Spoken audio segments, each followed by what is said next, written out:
I came here several times with my father when I was little, but stopped eating here as often after growing up. I hope the food here will be to your taste. Oh, don't worry. We haven't eaten at a hotel like this in a while. Paimon's getting excited already. In that case, I'll go order for us first. Please wait here a moment.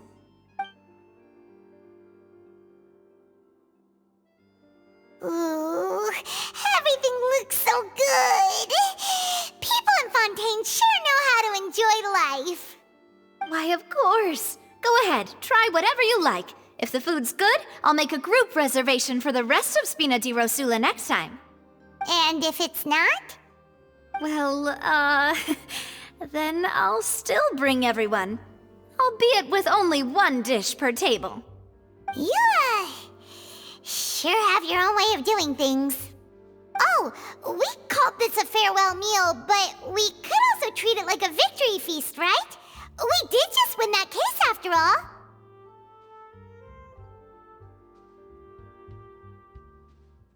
Oh, true. Very true. In that case, boss, we'll have another 2 dishes. Huh? Paimon didn't mean that you had to order even more food.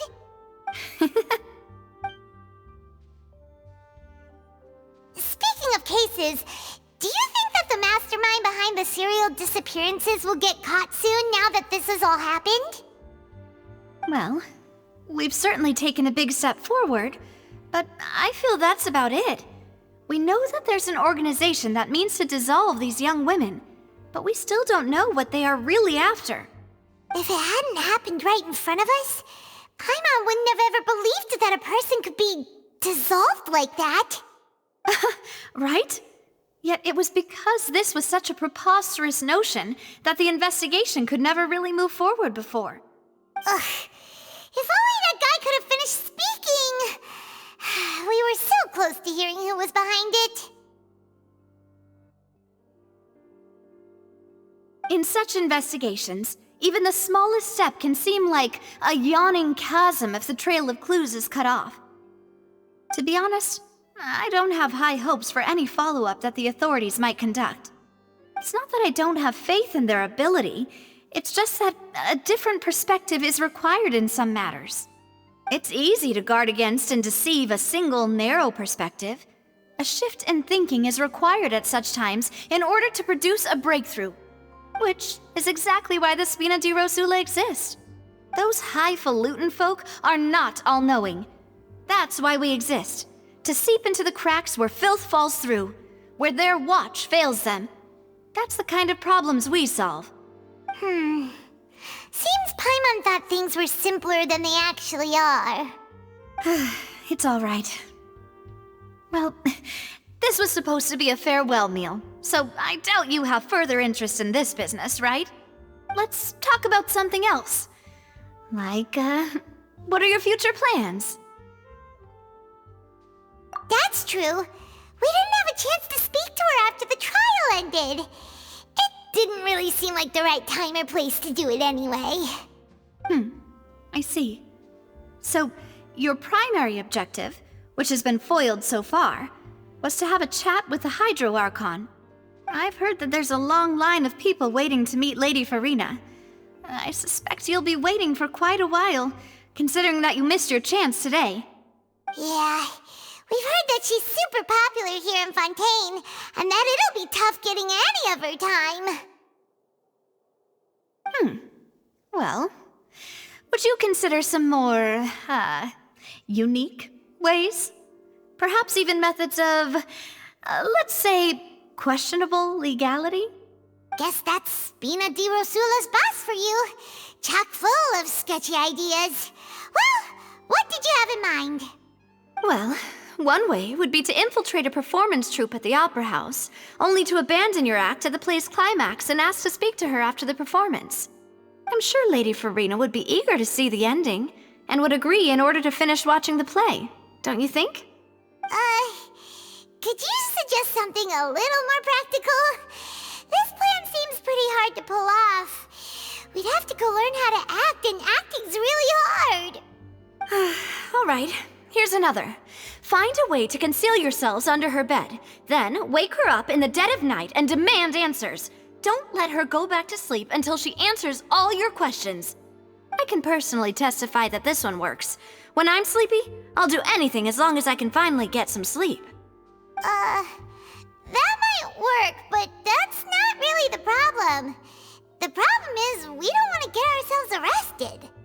Ah, valid point. I overlooked that part. I was just thinking about leveraging a person's desire for sleep.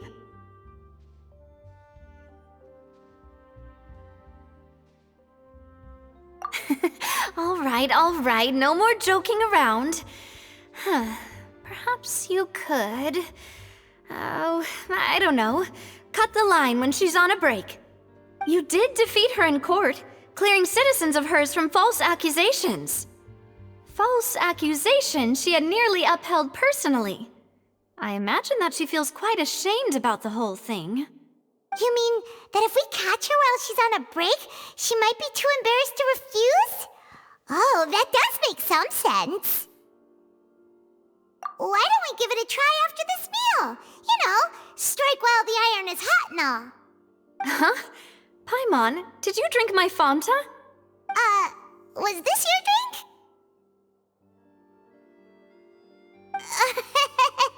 Sorry about that.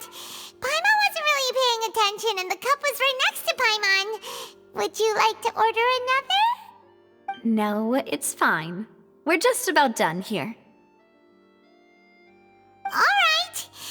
Honestly, Paimon wouldn't recommend Fanta anyway. It tastes kind of salty and icky. Is that so? Huh. Well, in that case, we'll have to blacklist the Fanta here then. If we're all finished eating, then I'll go pay. Yeah, we're stuffed.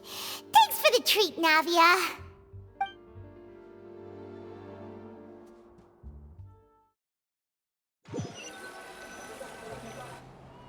Oh, so full. Paimon can barely float anymore.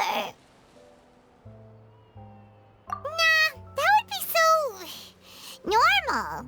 You know, like you. Okay.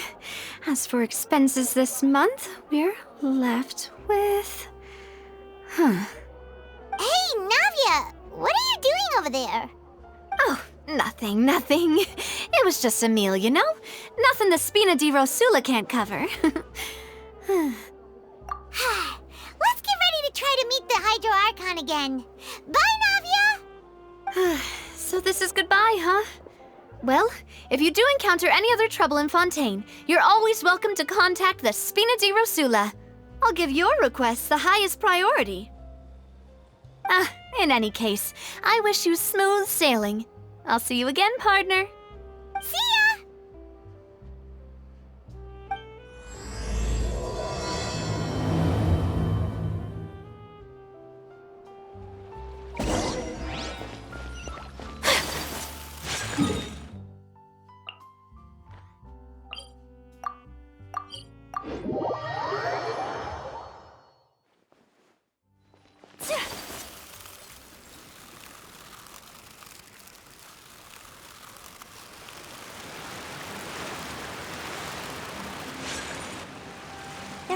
People around anymore.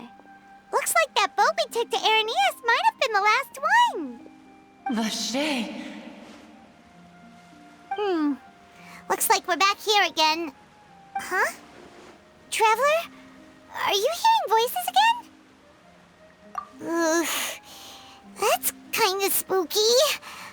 Are you sure we don't want to come back in the morning? Vache. Vache. Hey, why are you still walking towards it? There might be something nasty in the water. Huh? Hang on. Paimon can kinda hear a voice. It's calling for Vache, right? Hey, Traveler? Stop walking! Come on, wake up!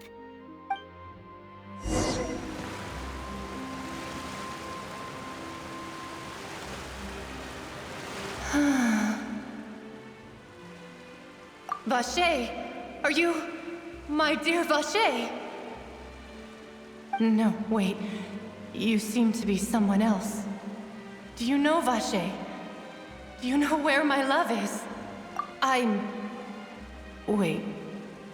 Who am I?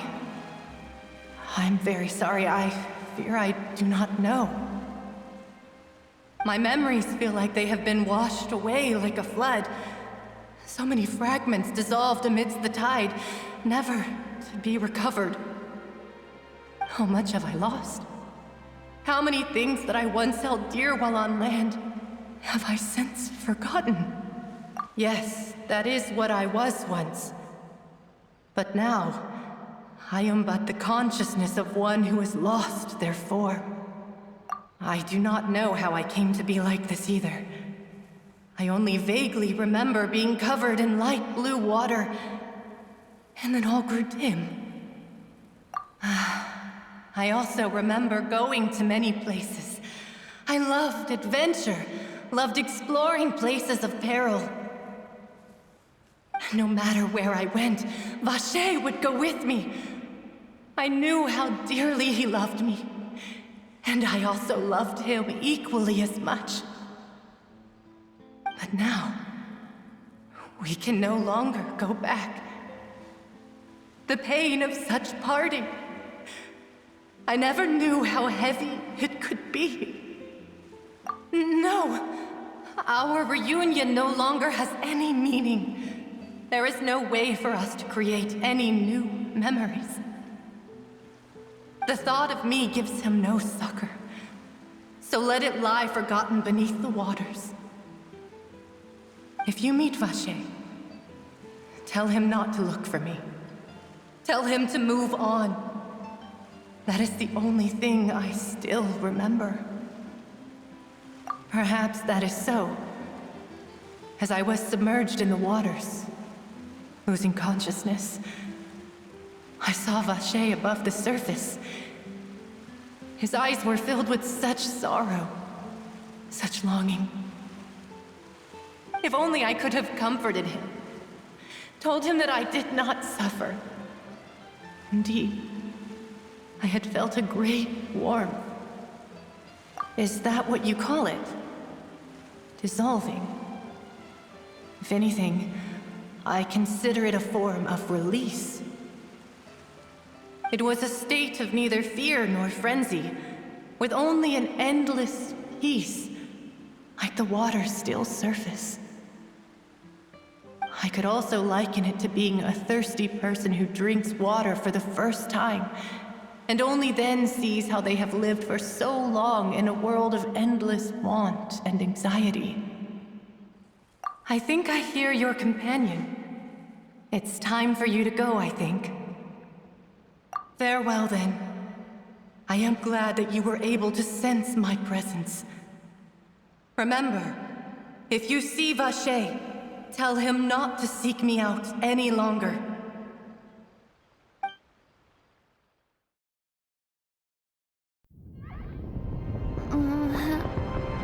Wake up! Come on, hurry! Navi is outnumbered!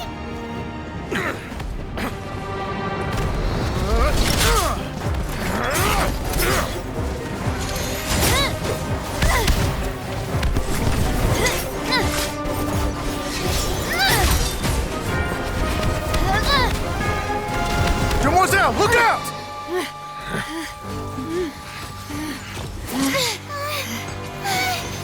Dear God, it's a whole army of Gardamex.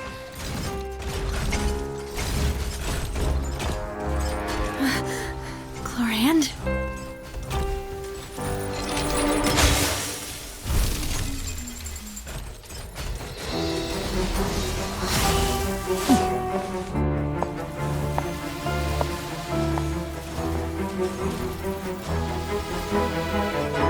Quick, now's our chance!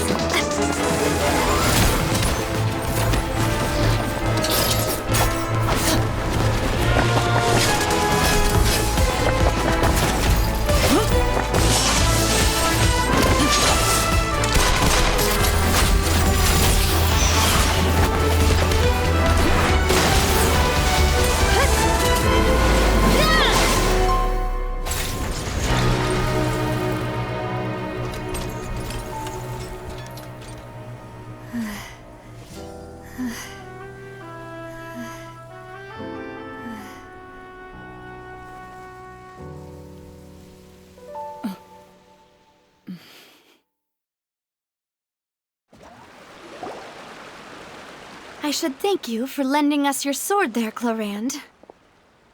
But before I do so, could you explain how you managed to show up here? I followed you. It seemed to me that danger has followed you more closely as of late. I believe that following someone without their knowledge is actually called stalking, is it not? Mr. Callus's last wish was for me to ensure your safety, and I will not betray his trust. He would do the same, were he alive today. Do not speak of my father! Sorry, demoiselle. I was not strong enough. Thank you for your aid, Miss Clarand, but do keep an eye out for your manner of speech. I believe we all wish to avoid unnecessary emotional harm. Sorry, I did not consider your feelings. Whatever. What else do you know? How did you come to the conclusion that I'd be in grave danger? I doubt I know much more than you, but I believe that the mastermind behind the serial disappearances is very powerful. Your performance tonight will almost certainly attract their attention. I'm sure they've known about me. To be honest, I'm shocked it's taken them this long to act against me. And what about these Gardamex? I thought only those associated with the Maison Gardiennage could control them. None of these mecha have serial numbers. I was sure to check a moment ago. They are not the ones used by the authorities to enforce the law. I can only conclude that some powerful or wealthy party must have obtained them via illegal means, deploying them as a private force of sorts. What? Your point being that they're out of Spina di Rosula's league, then? Yes. Be careful, and do not act rashly. I will continue investigating no matter what. We will bring the truth to light. That's my father's true last wish. Regardless, thank you for your help today, Clarand. But if you get any ideas, tell me first. I don't much appreciate being followed. I do not think that they'll strike again anytime soon. So I shall stop following you. Good day, all.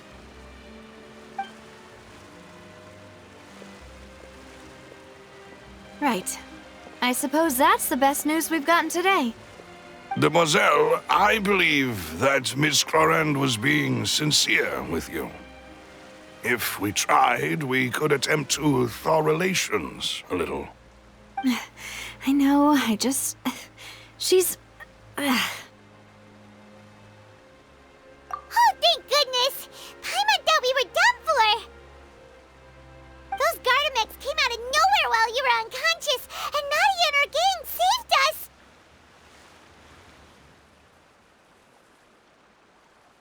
Oh, and there was that champion duelist named Clarand who came out to save us too! We got lucky there. Paimon probably couldn't have fought them off otherwise.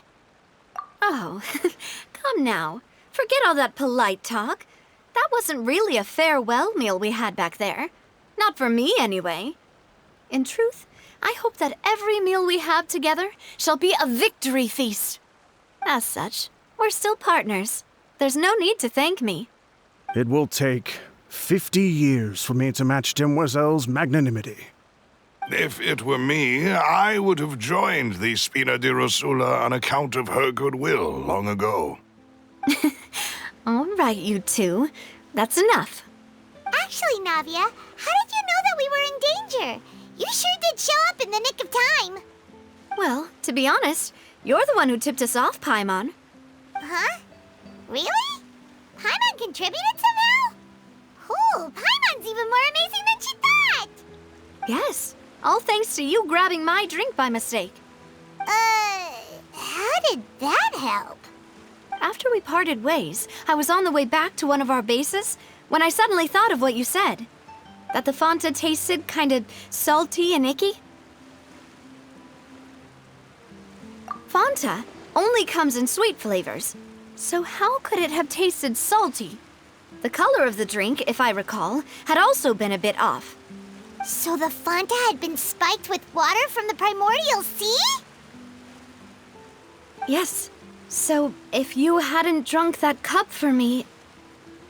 Spina di Rosula is preparing the grandest of awards for you as we speak for saving the boss. Huh? Really? I sent people to Hotel de Boer to investigate, but whoever did this left no trace at all. That's when I figured out that you might be in danger, and hurried here as quickly as I could. But why would they go after us too? All we did was defend Lenny in court and help clear his name. Ugh, now we're caught up in this mess too, aren't we? Well, you did foil a plan that they were probably pretty proud of, and almost got their name in the process. Speaking of which, did anything strange happen when you drank the primordial seawater? Well, it can't be a coincidence that the traveler fainted just now. She said that she heard that voice calling for Vache again.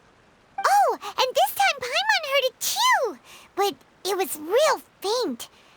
Does this situation have to do with the primordial seawater then? Does that mean the primordial seawater raises someone's sensitivity to hydro when it's used on people who are not from Fontaine?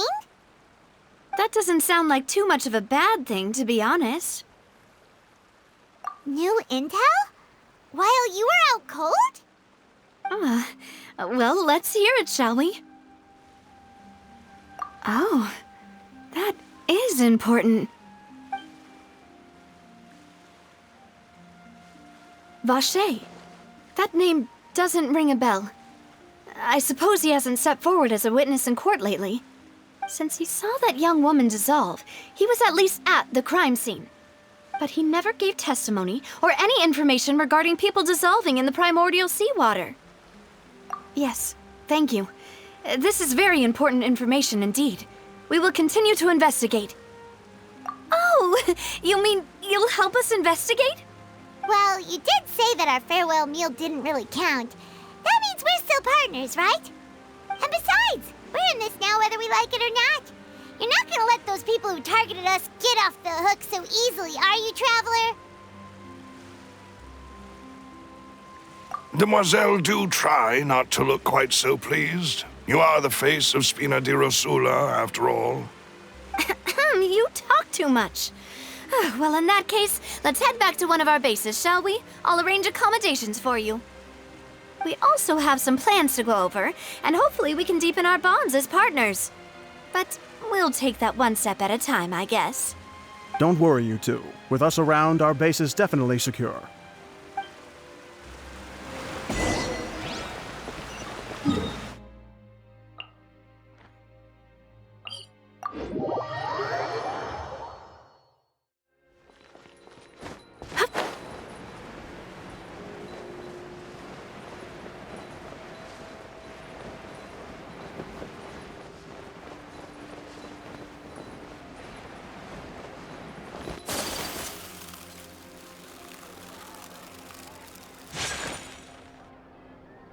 It's right up ahead, but let's make sure we weren't followed first.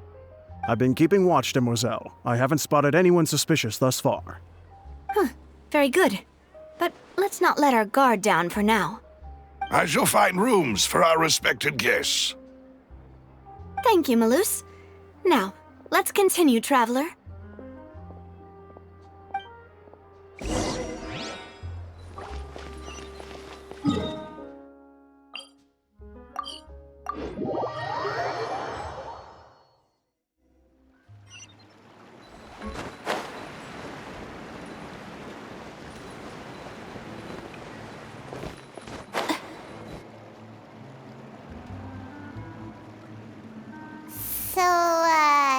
This is your base?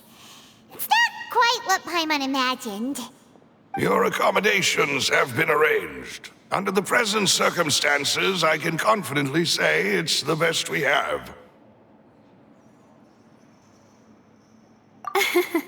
Well, our funds have been a little tight lately. After all, we don't allow illegal or unethical profiteering. In fact, our funds often come from citizenry who support us. Seems like it's tough times for everyone. But if you have the support of the people, that does sound like it's worth it. To be honest, Our financial situation was a lot better back when my father was in charge a few years ago. I'm afraid I'm not quite his equal. Your father... he was the previous boss of Spina di Rosula, right? How did he... Demoiselle, if you'll allow me to explain. No. I'll explain it myself. I suppose I couldn't run from this topic forever. And as partners, this is something I hope they can understand. My father's name is Callus. Yes, the same one they call Callus the Unfaithful in the streets. 3 years ago, he was accused of murdering his own friend. But he chose a duel to defend his honor instead of standing trial. He died in the duelist's ring. Oh no. But I do not believe my father was a murderer. I'm sure he was set up. At the time, I believed that if he only stood trial and was duly investigated, something amiss would crop up and prove his innocence. But strangely, he not only requested the duel himself, but rumor has it that even after being seriously injured, to the point where he could be deemed as having lost the duel, he refused to surrender, determined to die in the arena. 3 years later, I still don't understand why he did that. How could he protect his honor if he's dead? If anything, he gave up his chance to defend himself. The closest piece of info I have is that my father had been investigating the serial disappearances case at the time of his death. Ah, so that's why you're so determined to get to the bottom of that case. That's right.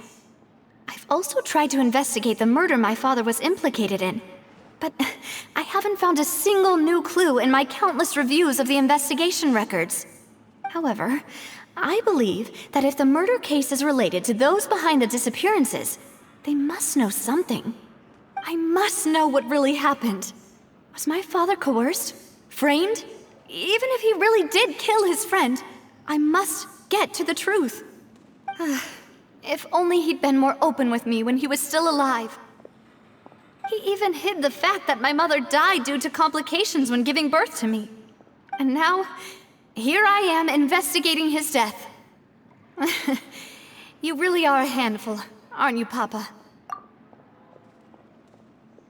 Demoiselle, please, if there is anything I can do, anything at all.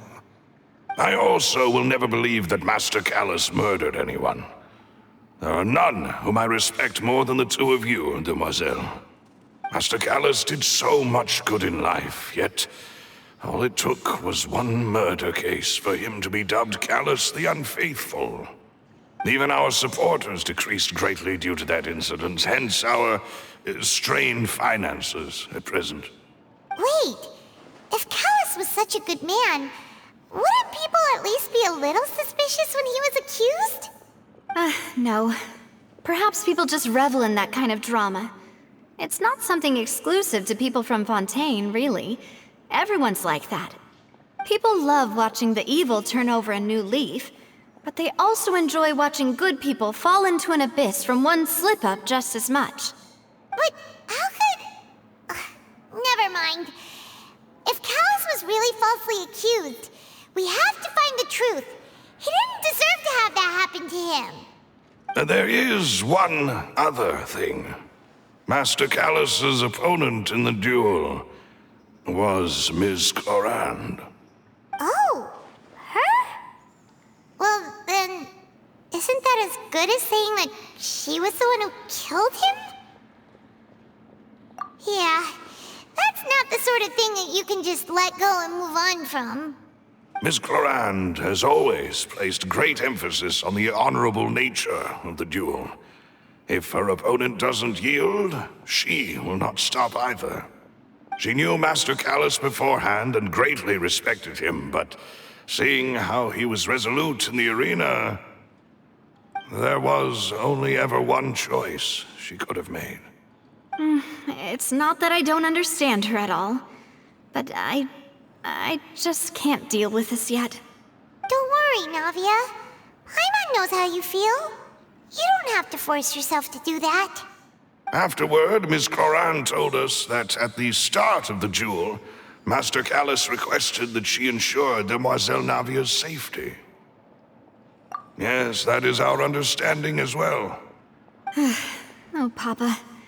What madness drove you to ask the person who killed you to take care of me? All right, anyway, that's the information I wanted to share with you. Even if... thanks. You two should go and rest. This was quite a day after all. Yeah, Paimon's beat. Please, relax and get some sleep. We will ensure you rest soundly.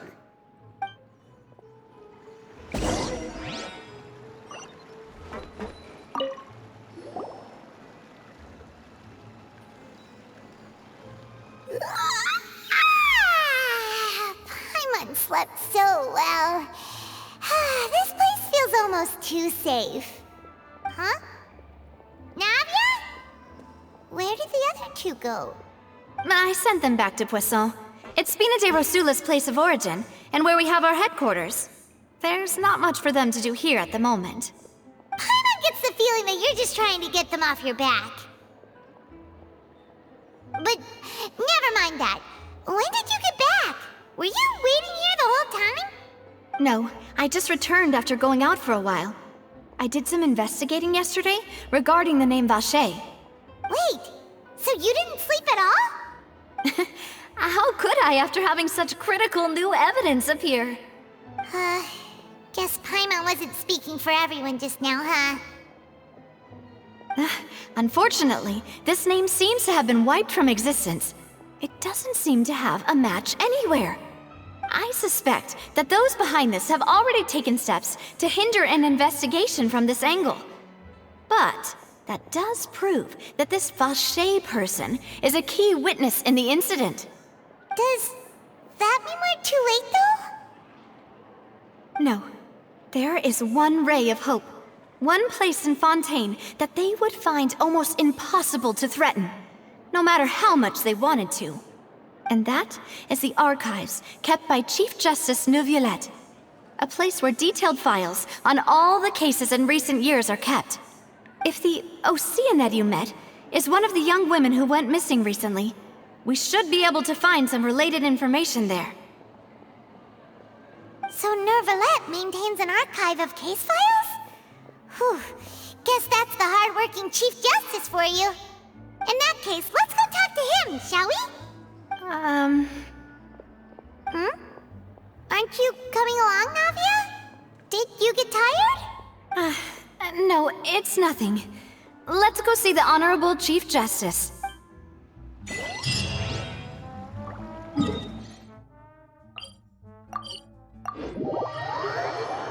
The Palais is right up ahead. Come on.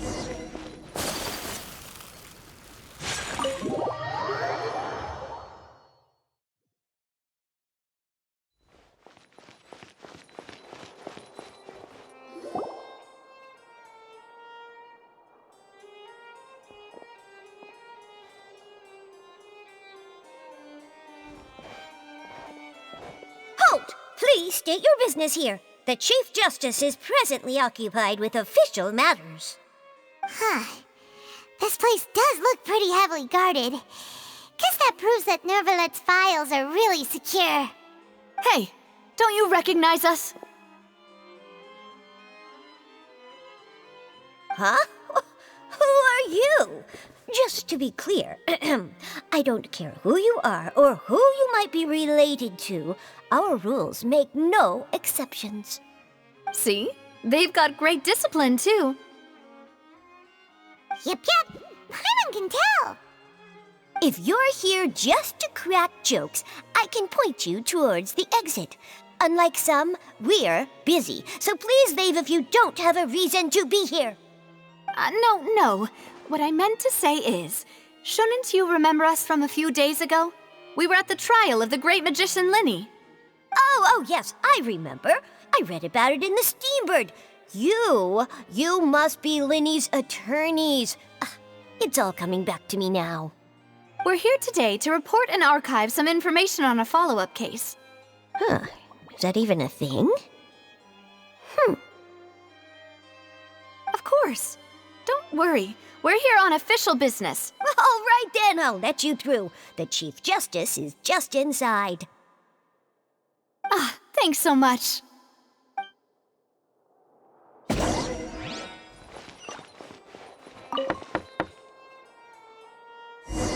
Please come in.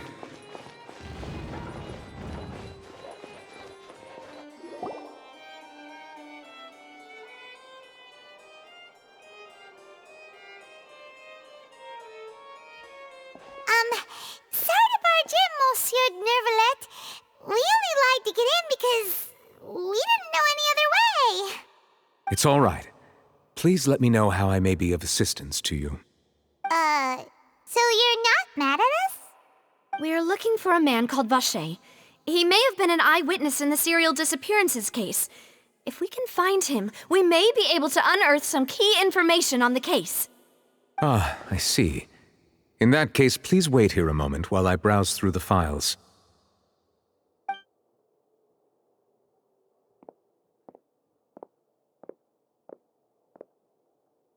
Who knew that Nervalet would be so easy to talk to?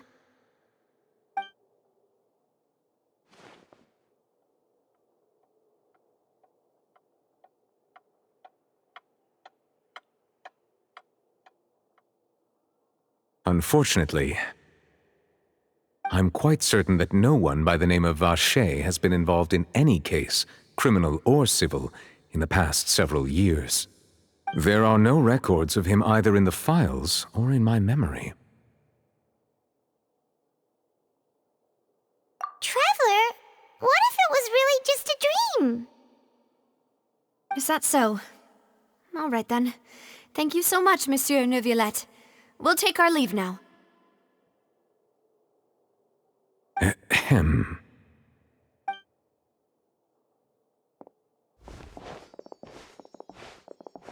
Miss Navia, I can understand how you feel.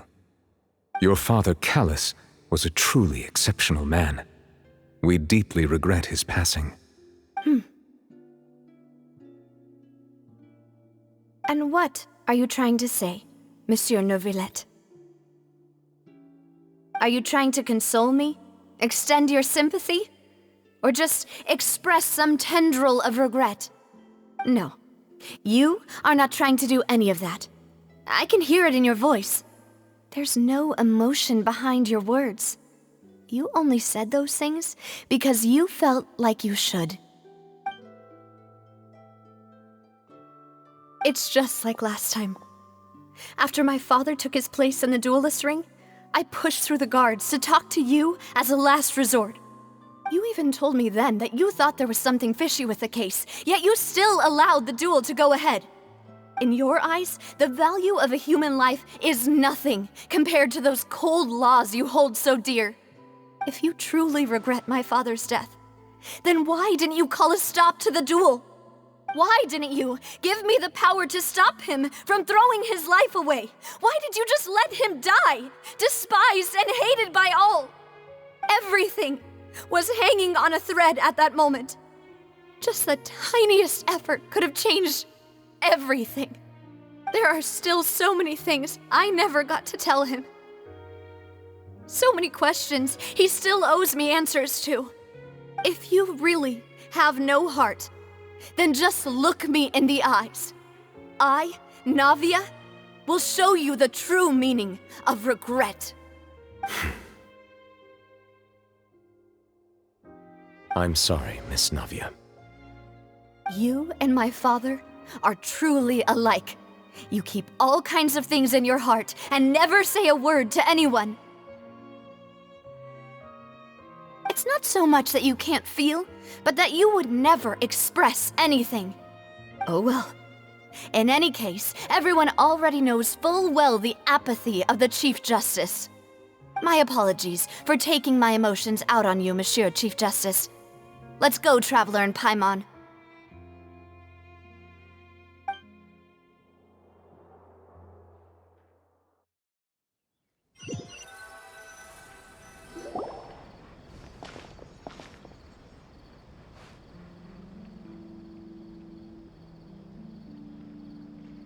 Navia, are you okay? I'm fine.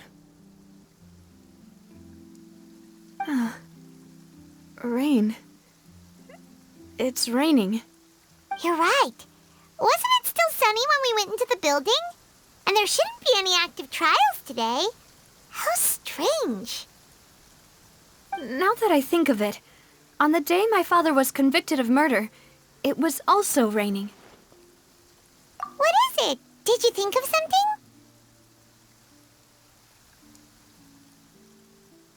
Yeah, he was outside. It was uncovered and the rain could fall there. Why? Do you think the rain could have affected the crime scene? That thought has occurred to us before.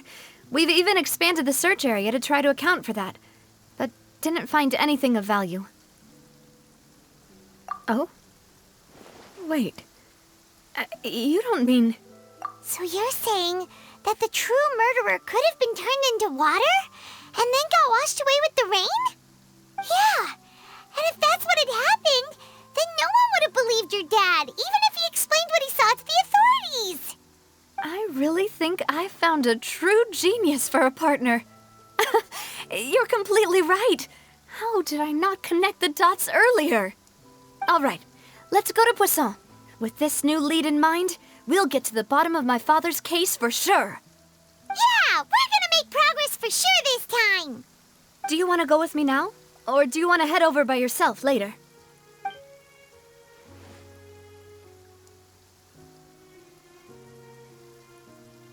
Great. Let's go then.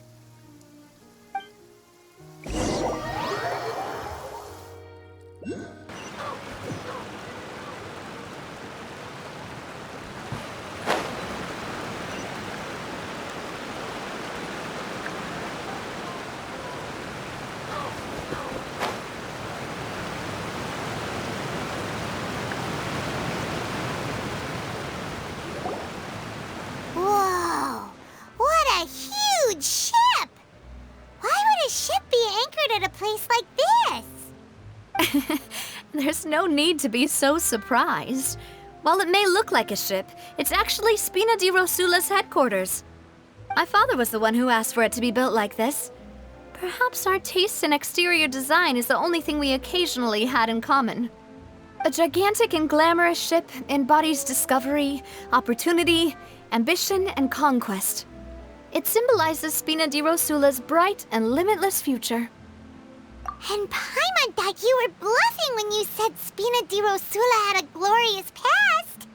Paimon was confused why a group with such a history would live in the sewers. But now that Paimon has seen this ship for herself, she's been convinced. Well, Poisson is where Spina di Rosula began, after all. It's our main base, our home.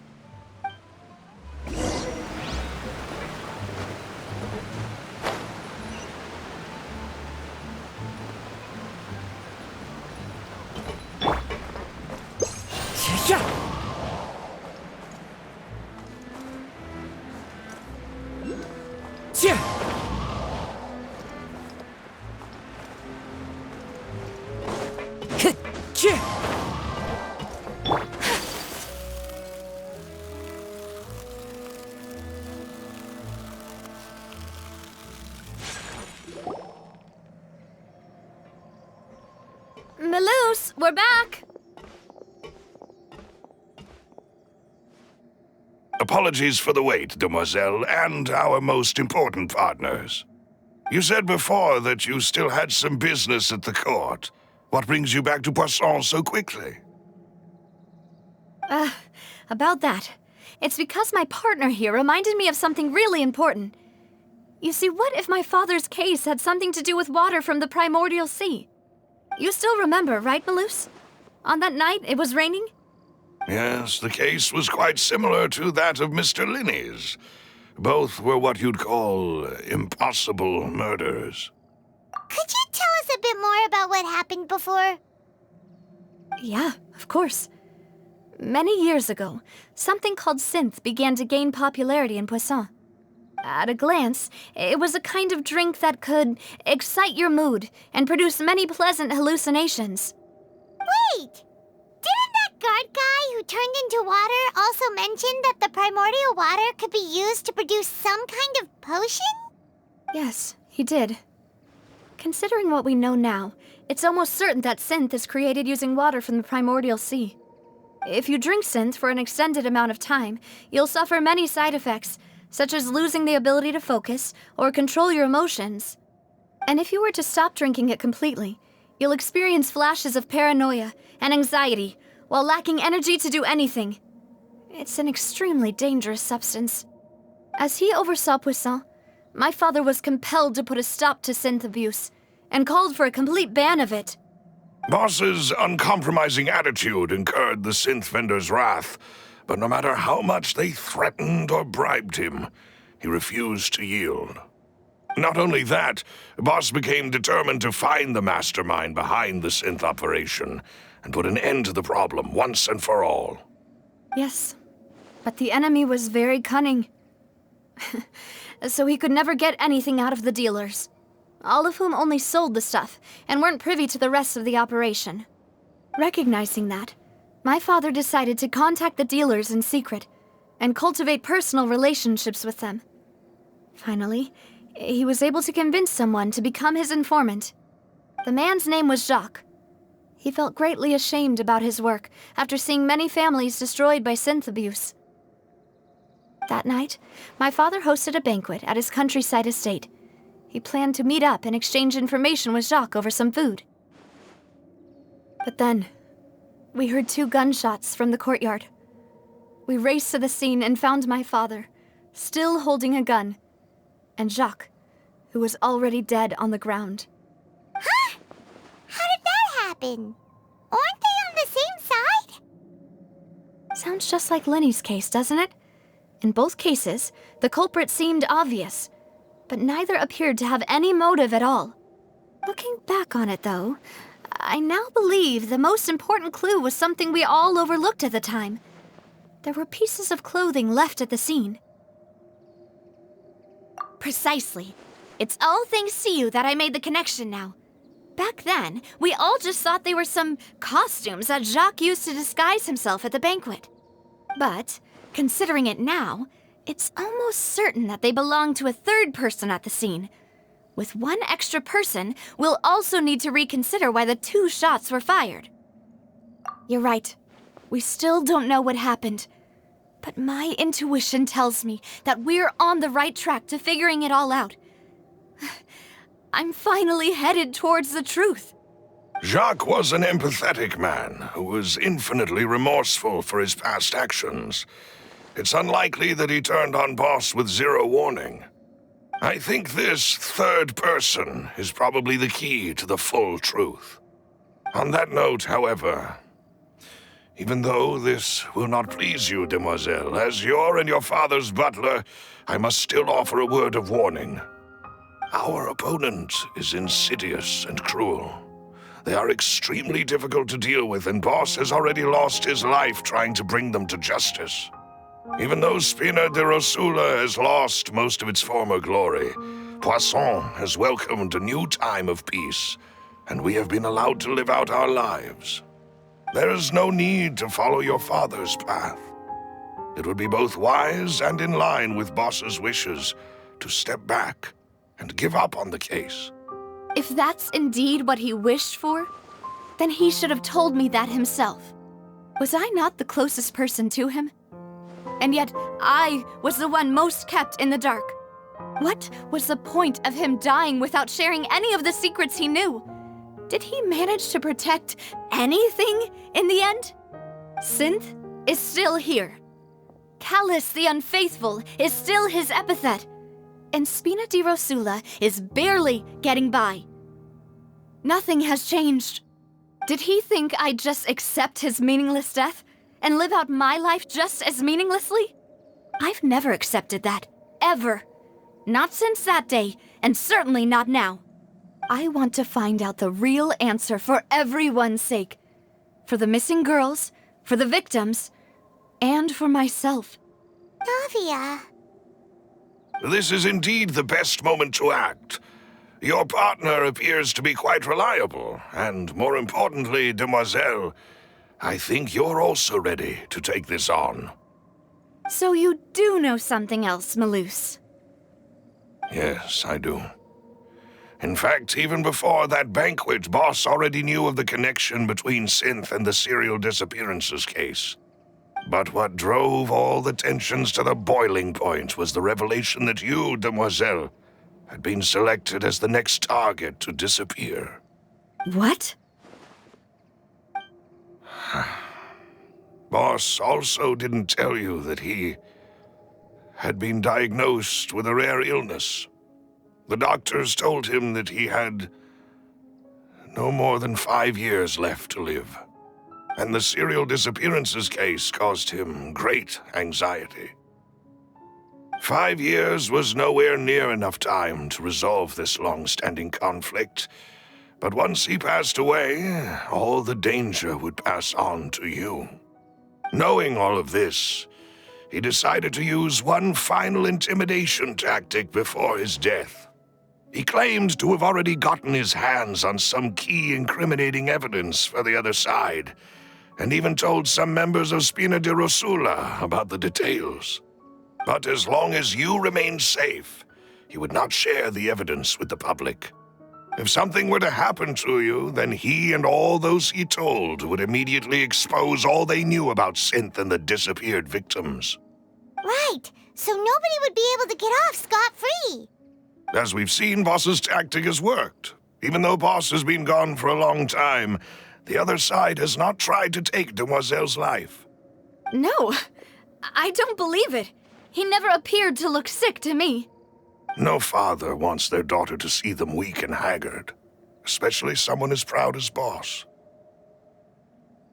To him, dying in a duel and suffering lasting dishonor as the unfaithful was still far preferable than losing face in front of his daughter. So he chose to die in silence, so that he could protect me. I'm afraid you're not understanding this correctly, Demoiselle. What Boss wanted to hand to you was not a parasol, but a sword. If Boss's spirit could hear you telling me that you want to find the answer for the sake of everyone involved, I'm sure he'd be extremely proud. That fool. Couldn't he have just given it to me straight? No. He might have set up everything precisely because he never thought I'd be able to understand him. Is that the amount of confidence he had in me? And what if I was never able to make it to where I am now? Yeah. I suppose that's true. With the way he'd set things up, if I had wanted, I could have just lived out my life without a care in the world. But thankfully, he rarely talked to me about complex matters, and thus understood little of me as a person. In this case, he really didn't need to give me an easy way out. Maloose, what was the key evidence that he shared with you? It's the location where Synth is produced. Essentially, it's the enemy's headquarters. When he was threatening the enemy, Boss didn't share the specifics of the incriminating evidence he found. But if you want to use it against the enemy, you'll still have to take several things into consideration. Why? If we know where the place is, can't we just go storming in? You mustn't forget that we're fighting against a mysterious and dangerous organization that's been in operation for decades. There's no telling what might be lying in wait at their headquarters. We also have no idea what kind of evidence we may be able to find inside, nor what people we may be able to capture. But a single visit to their headquarters would be tantamount to a formal declaration of war. The worst case would be that we leave empty-handed, but also open ourselves up to full retaliation. Then, in that case, why not work with the Fontaine authorities? Well, you saw one of them dissolve during Mr. Linney's case. We have no idea just how thoroughly they may have been infiltrated. That's true. Seems my father really had no choice. But things are different now. It should be a lot easier to prove the other side's guilt, now that we've connected Synth with the disappearances case. You sound like you've put a lot of thought into this, Maloose. I am the butler, after all. I live but to serve the boss and Demoiselle's will. I've always been willing to take on any kind of risk for your sake. But considering my relative lack of ability, I've spent my time keeping secrets, performing basic investigations, and waiting for the right time to come. Thank you for all of that, Maloose. Have you discovered anything new in the past few years? Let me think. One conclusion I came to was that the enemy must be quite familiar with Spina di Rosula, or at least have an informant planted here. When I announced orders to the organization's members on Demoiselle's behalf, I used to deliberately keep a few people in the dark and observe the reactions of the synth vendors. If the vendors didn't change their plans, then the individuals informed of our orders must be innocent. If the vendors packed up and fled, however, then someone must have given them the news. After several rounds of testing and investigative tracing, I've narrowed the suspect list down to 3 people. The first is Florent, Spina di Rosula's senior advisor. Huh? Florent? Yes, surprising, isn't it? He was one of the people Boss trusted the most, which also means that he was someone who understood Boss really well. Thanks to his position within Boss's innermost circle, he always knew our upcoming plans and could thus avoid capture this whole time. There's someone else like him too. Marcel, the head of Confrérie of Cabrières. Uncle Marcel. It's a guild in Poisson. Boss helped it to grow to its current size and prominence. In the beginning, they were only reselling some daily goods, but now they're one of the richest guilds around with a lot of business connections in the city. So, they're like a sister organization of Spina di Rosula? Yes, you can say that. When we were fighting against the synth dealers, they provided us with plenty of support. It's a bit difficult to imagine someone using their own money to hunt down themselves. The final suspect is Thierry, the man responsible for coordinating information between Spina di Rosula and the guards. Although the guards mostly leave us to our own devices, there are still many activities we have to report to the local authorities. Since Thierry is always in the know about our current activities, he could theoretically always plan one step ahead. I see. These are all people who I communicate with quite regularly. To think that the enemy we've been fighting against has been right next to me all along, among those I trust the most. It's almost too hard to believe. If you want to investigate them, please take every precaution to not alert the quarry. Judging from our experience, the enemy is extremely cautious. Of course. And thank you, Maloose. You've provided us with a lot of great information. You're too kind, my lady. I'm just doing my duty. And before I forget, proving Boss's innocence would also mean clearing him of blame in Jacques' death. After that incident, Jacques' wife and daughter were taken into the Spina's care. They still live in Poisson today. If it might help, you could also pay them a visit. I can make the necessary arrangements. Oh, thank you so much, Maloose. You really are the best. A new case awaits, my dear partner. I hope we can work together to uncover the truth and end this case once and for all.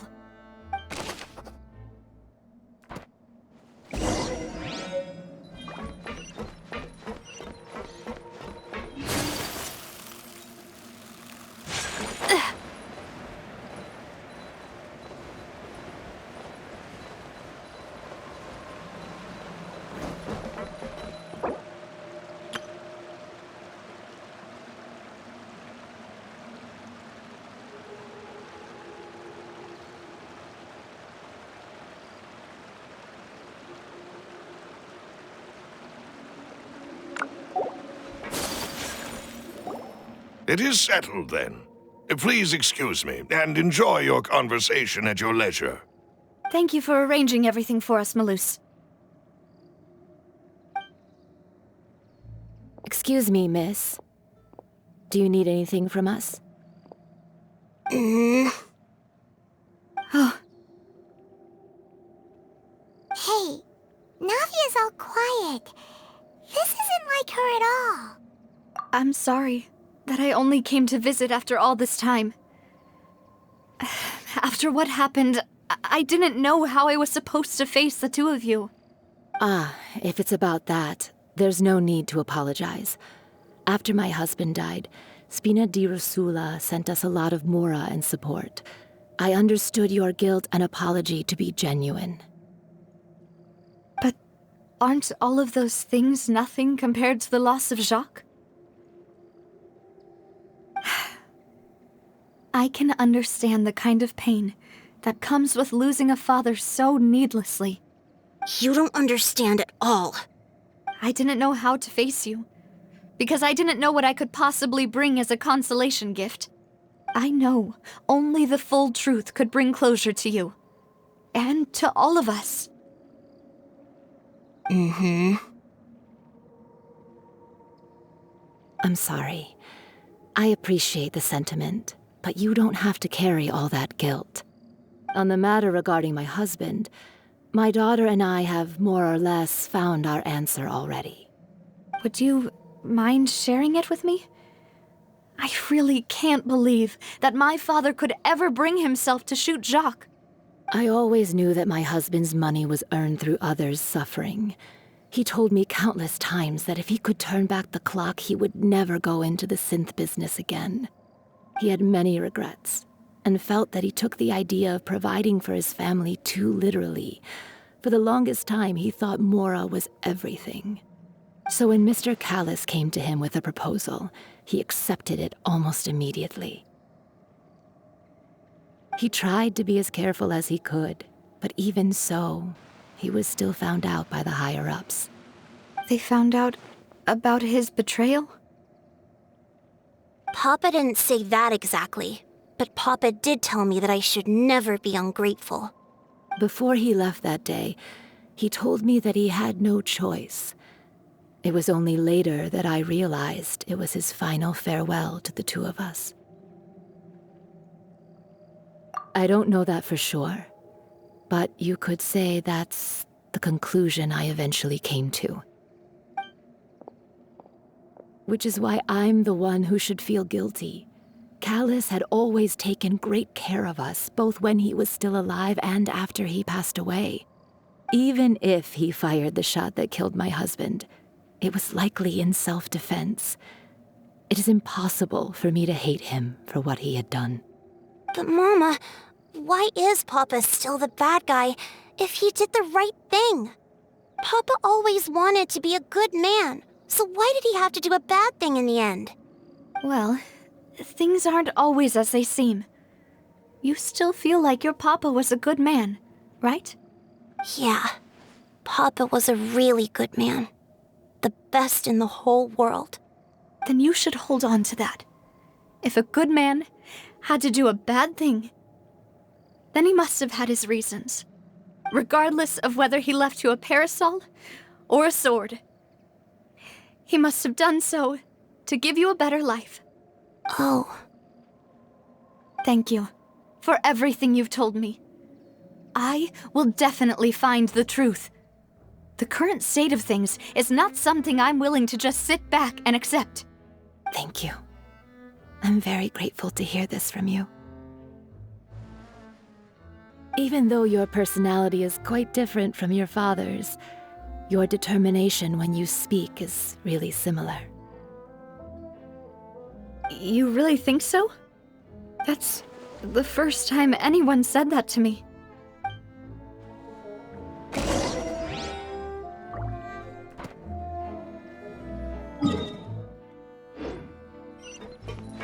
Are you okay, Navia?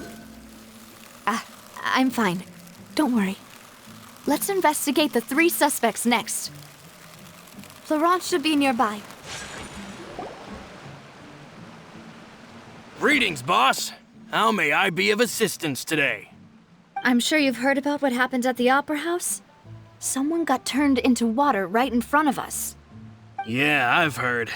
With something that dramatic, I'm sure journalists will milk it for all it's worth. And it'll be all the talk for the next several weeks.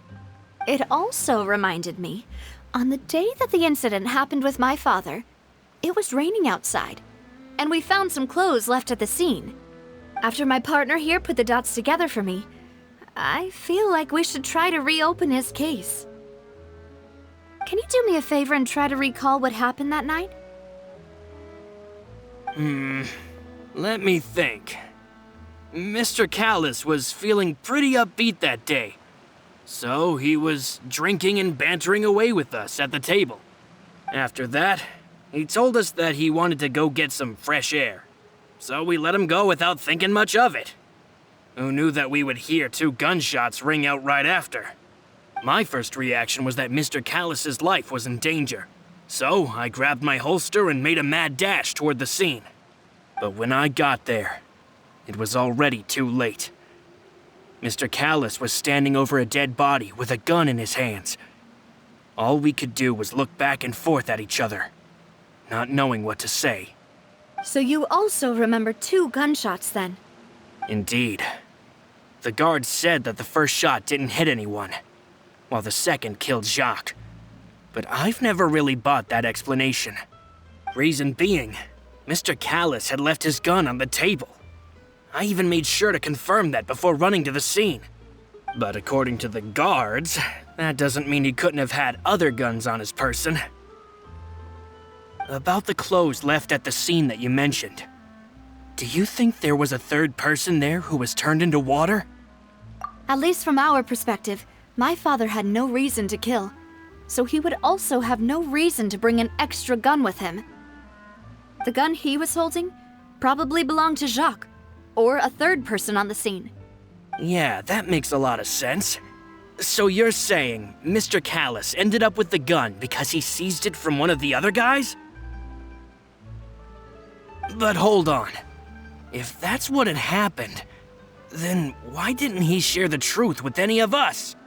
He didn't even want to face the Oratrice machine, and chose instead to prove his honor in a duel. Did he lose all faith in the courts after seeing someone dissolve right in front of his eyes? About that, Malus told me a thing or two. So, I think I can understand why he committed to the duel. I'll tell you everything once the whole truth has been revealed. I understand. Then I'll leave Mr. Callus's honor in your hands, boss. And if I may just say one more thing. The whole Callus the Unfaithful epithet has been a thorn in my side since the day it was invented. Many people have laughed at me for still calling him Mr. Callus, even after so many years have passed. But it was Mr. Callus's trust that allowed me to rise through the ranks of Spina di Rosula and live the life I lead today. No matter what others might say, he'll always be the man I respect the most. And he'll always be my boss. Don't worry. I will definitely find the truth. You and all our other comrades at the Spina deserve to know the truth as well.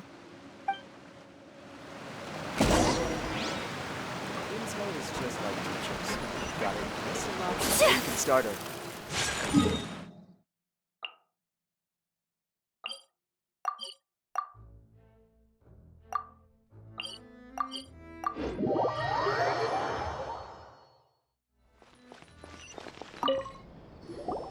Hey, Thierry, it's me.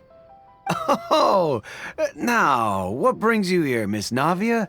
I've heard that you made quite the name for yourself at the Opera House. Oh, so you've caught news of that already. Oh, okay. Hey, I'm also a member of the guards, you know. The way you make it sound, people would think I was sent off to Poisson because I had done something wrong. Are you sure there isn't a little bit of truth in that? Under normal circumstances, shouldn't you have been called back to the city already? I mean, where I work is really up to me. Let's just say I enjoy the ambiance of Poisson. Callis did a fantastic job running the town, building Spina di Rosula from the ground up and clearing many obstructions in my way. It would be next to impossible for me to find a similarly easy but high-paying job in the city. Anyway, enough chit-chat. Are these two friends of yours? You, here for some formal business? Yes. These two are my partners. What happened at the Opera House made us realize that Linny's case and my father's may be related. We're trying to reinvestigate the details of my father's old case. Ah, I get it. You think there might be more to the case now that we know people can be dissolved into water, right? I was also flabbergasted when I first heard of it. If you want to go through the original files from your father's case, I can help you look for them. That'd be much appreciated. Thank you. Actually, I have another question. Do you have the authority to dispatch Gardamex? Of course. Without them, I couldn't possibly handle Poisson on my own. Why do you ask? We definitely can't use them to forcefully get more evidence for your father's case. Well, you see, just recently, we were attacked by a horde of unnumbered Gardamex in the city. So, if you hypothetically wanted to do something against me, all you would need to do is get rid of the mecha serial numbers and send them after me. Then you think too highly of my abilities. Dispatching mecha is very different from controlling them. If I had to make an analogy, when you order a dish, the chef will make it for you. You can ask the chef to cook, but not to massage your shoulders or carry your baggage. If you try to make unreasonable demands, the chef would just think you're out of your mind and ignore you completely. The same goes for me and my Gardamex. Removing a serial number is also not as easy as you might think. There are a lot of complex steps to it, and it's almost impossible to keep it a secret. So I can promise you, those mecha were definitely private units. They're certainly not cheap. So, whoever their owner is must be super rich, powerful, or both.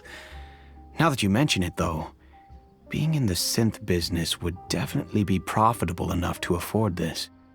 Oh, then you're officially in the clear, Thierry. Oh, well, thank you for the vote of confidence, Navia. Jokes aside, I'd like to wish you all the best with your investigation. I'll be staying in the city for a little while, so just come find me if you need any support from the guards.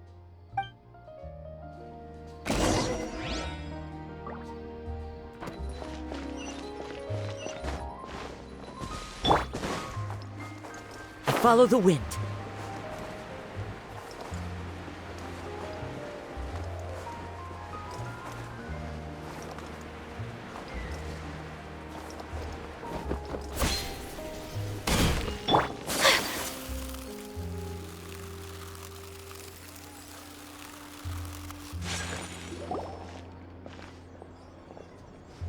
Hello. How may I help you? I'm here to see Marcel. Could you please let him know? You can just say Navia's looking for him. Sure. I will let him know right away.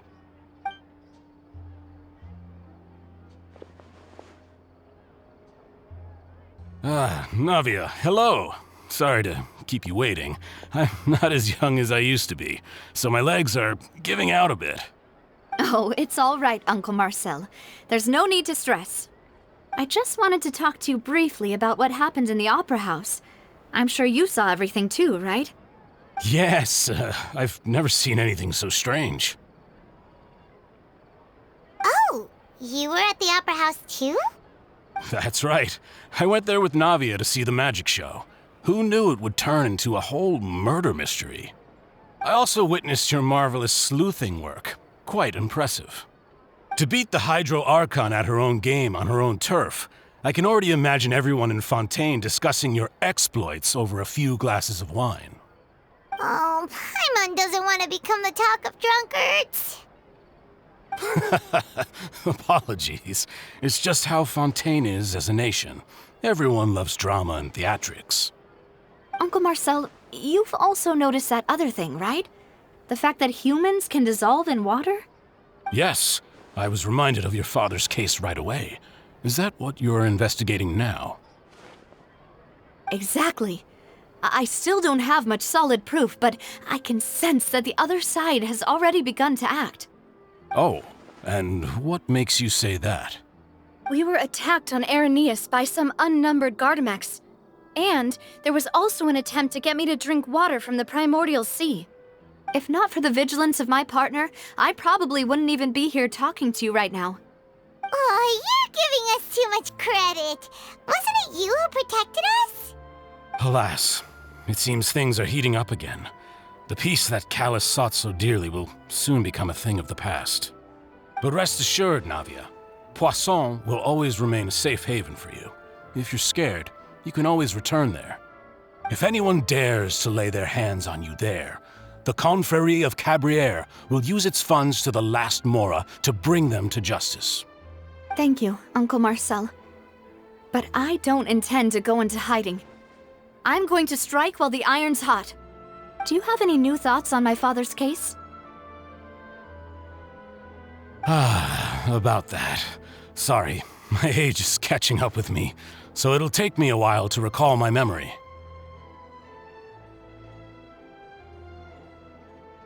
The Confrérie was responsible for that banquet, so I was out and about the whole time making sure things were running smoothly. I didn't even have the time to drink with the guests. Then I heard the sound of a gunshot, and the rest was history. Oh, it's okay. No need to push yourself. We'll ask around some more, see if there are any valuable clues elsewhere. Sounds good. Just let me know if you ever need Mora.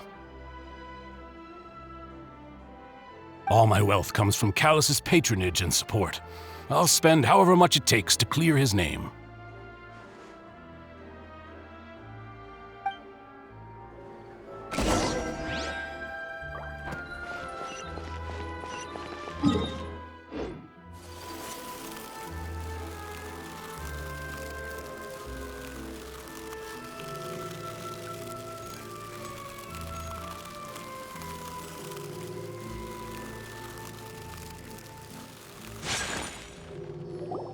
We've talked to all three suspects, purely based on their conversations with me.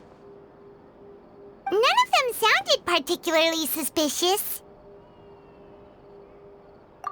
I suppose that's to be expected, though. If a single conversation's all that's needed to find them out, then my father wouldn't have needed to investigate the case for so many years. Anyway, even though we didn't make a breakthrough, let's still compile what we were able to find. But where should we start? Ah, you're right! Flora mentioned that Callus probably only ended up with the gun because of circumstance. That makes sense. According to Jacques' family members, he already told them that he had been discovered, and that he had no choice before he left home that day. If I had to guess, he probably received an order from the synth boss to kill my father. Had he refused, he and his family's lives would have been forfeit. So, Jacques fired the first shot? Oh? And why is that?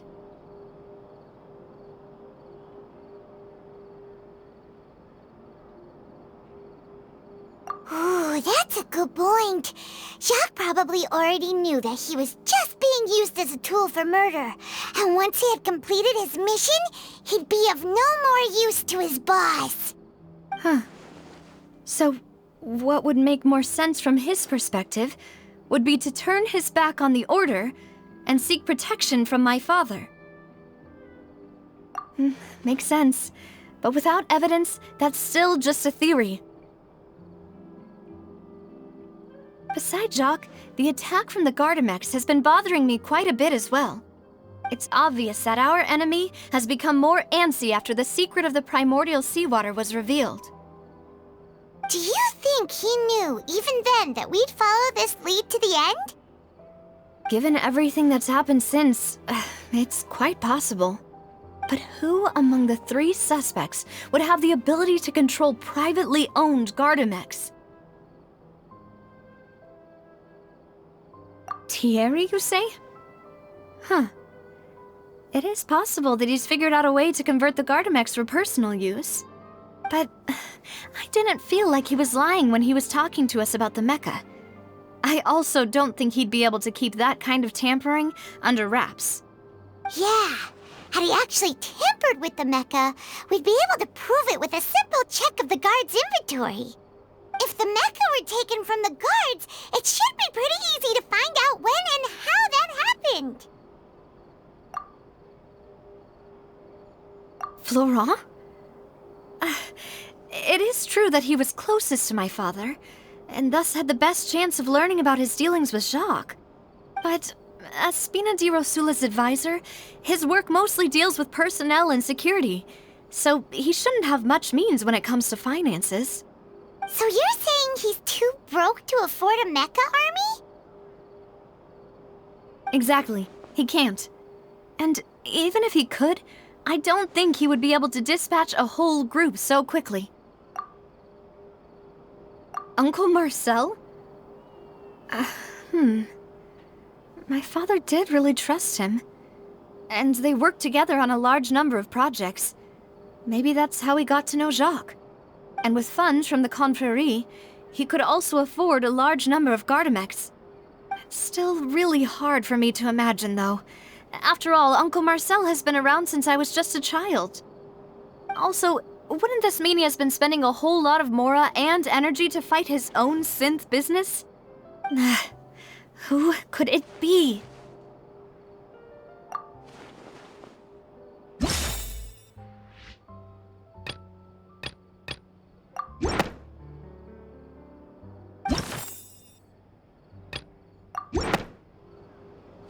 You know, if you think everything through, Uncle Marcel is indeed the most suspicious of them all. Could we be missing other suspects? Malus didn't know about the people turning into water thing when he narrowed it down to these three, did he? Malus has always been very reliable, and his judgment of others' trustworthiness has been fair and well considered. When he laid out his case for the three, the rationale he gave me made a lot of sense as well. The suspect is knowledgeable about the Spina's internal affairs, has the means to dispatch Mecha to assassinate us, and possesses significant intellect and foresight.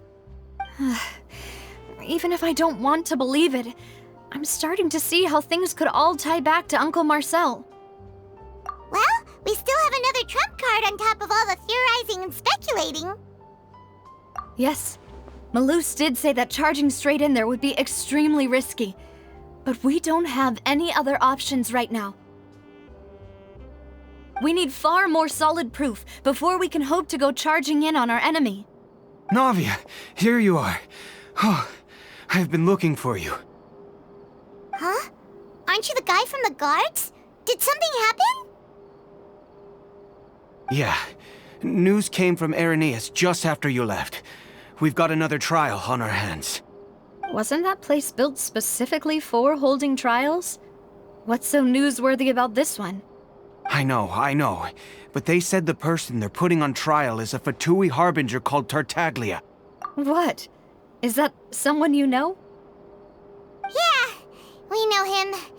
Maybe even a little too well. Well, he's been accused of being the true culprit behind the serial disappearances case. It's absurd, don't you think? Wait, how?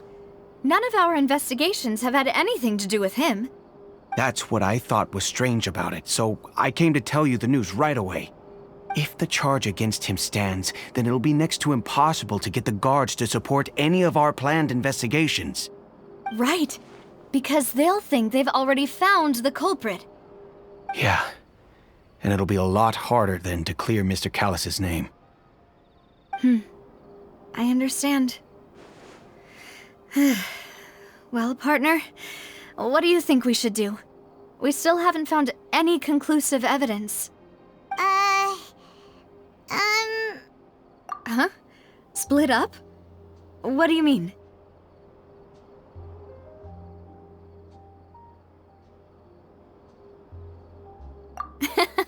Just as expected of my partner. Since this is a trial about the serial disappearances case, The culprit's attention will be focused on Arrhenius, leaving his home base wide open. You're right. This is our best opportunity. All right then, let's do this. I'll stall them at the Opera House and charge Marcel as the true culprit. I won't have any chance of making that charge stick, though, unless we find more evidence. It'll be up to you to make it back in time and hand the decisive evidence to me. We'll help you, just like you helped us in Linny's trial. Demoiselle, please allow us to accompany you. I'm ready. Ah, Malou, Silver, when did you two get here? We heard that you'll be leaving Poisson and figured that you might require our assistance. It's our hope that your confidence will be bolstered with the two of us by your side. Thank you so much.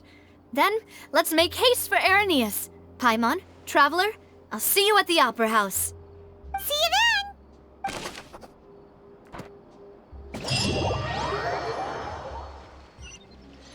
Now that Navia has set out for Arrhenius, we should also get going.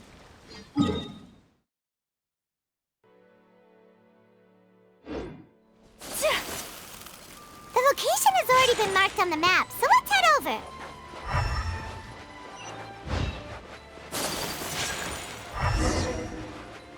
Huh. According to Malus's info, the synth production base is underwater. Let's go and try to find the entrance.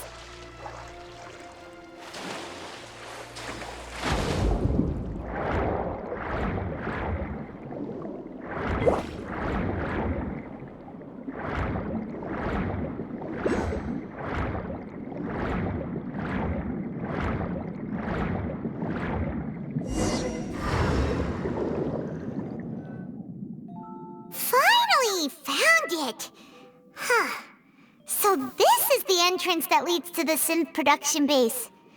It sure doesn't seem out of the ordinary at all. Ah, you're right. An important place like this is bound to have a ton of protective measures and mechanisms. Navia's probably arguing up a storm right now to stall for us.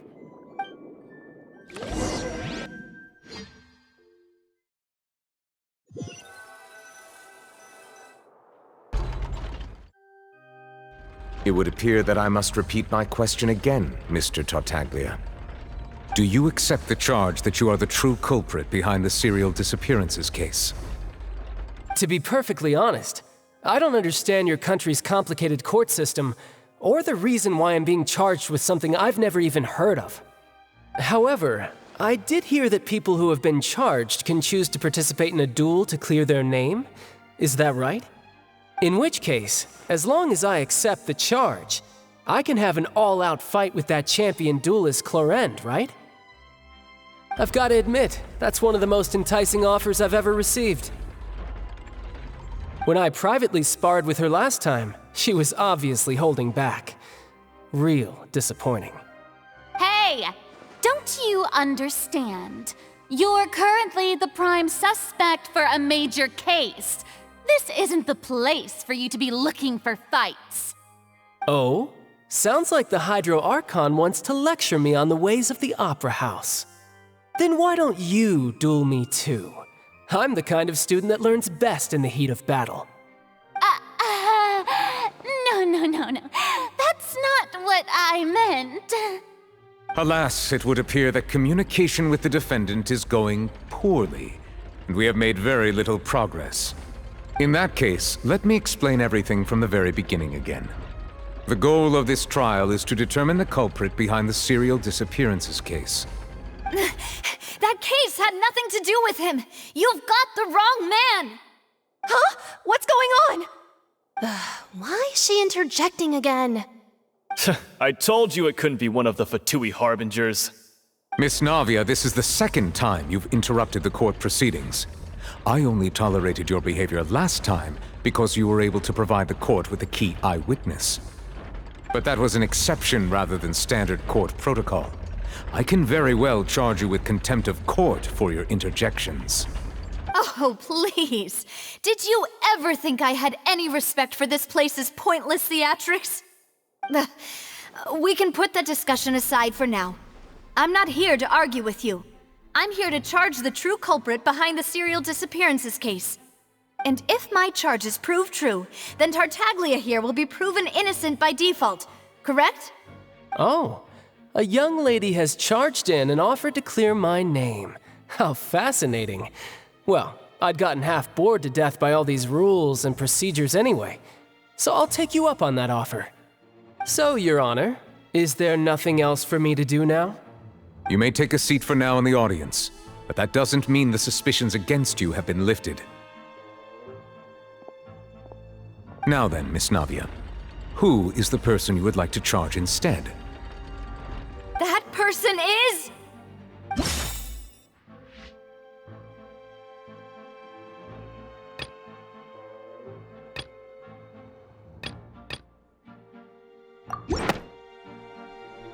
Marcel, the head of Confrérie of Cabrières!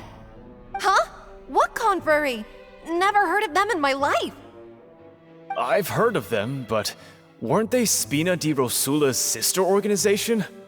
Oh, is this going to be a friends to enemies type situation?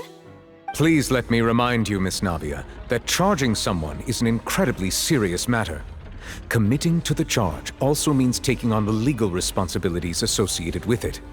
And if the charge fails, depending on the circumstances, you may also be charged with the crime of making a false accusation. Knowing this, do you still wish to charge this man? Yes, I do. In that case, I declare the charge to be valid. Miss Navia and attorneys, please take your places on the court. Members of the guards, please contact Mr. Marcel right away so that he may stand trial.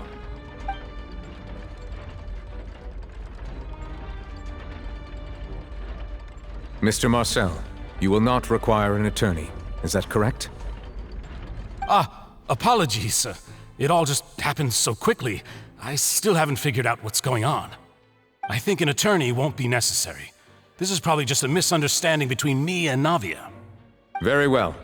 In that case, since both sides have now arrived, Miss Navia, please present your charges. I would like to take everyone back to 3 years ago, to the case of Callus the Unfaithful. Only through elucidating what really happened in that case can we connect all the dots for the serial disappearances case. Navia, do you really think that I was the one who killed your father? Come on, why would I do that? Callus was my benefactor, and remember both you and I only ran to the scene when we heard the sound of a gun. If that's enough to make me a suspect, wouldn't that make everyone at that banquet a suspect as well? I think there's no point in getting into the specifics right now. The audience doesn't even have the big picture yet. Even I'm struggling to remember some details of that case. Exactly correct, Your Honor. I must refresh everyone's memory about that case before I can explain my charge and reasoning. I see. In which case, I will recount the findings about that case as originally recorded by Maison Gardiennage.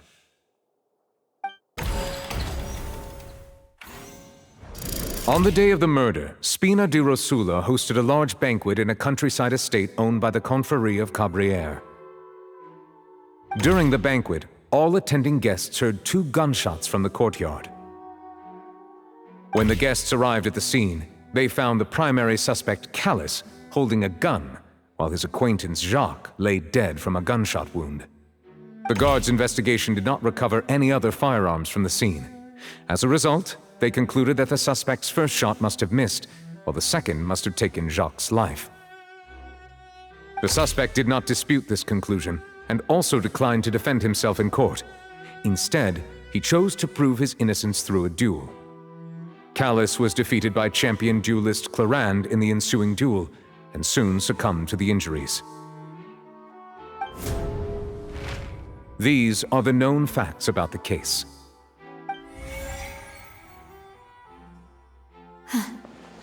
The one with the motive to kill was Jacques, not my father. And even so, Jacques still had no reason to pull the trigger. In truth, the third person shot Jacques first, and was shot in turn by my father when my father seized the gun from him. After that, the true culprit turned the third person into water, erasing all traces of him from the scene. Thank you for the summary, Your Honor. Of course, the guard's conclusion appeared quite sensible to us at the time.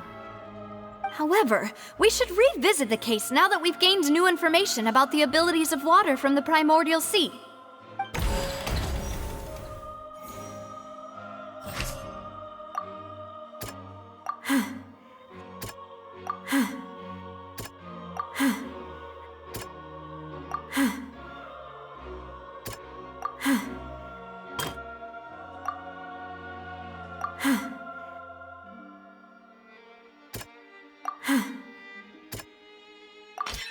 The testimony of the victim's family confirms that Jacques had thoughts of assassinating Callus when he set out for the banquet. However, in the end, he reconsidered and instead shared everything with Callus, hoping to seek the latter's protection. Unfortunately for Jacques, the true culprit had already considered this possibility and had sent out another assassin.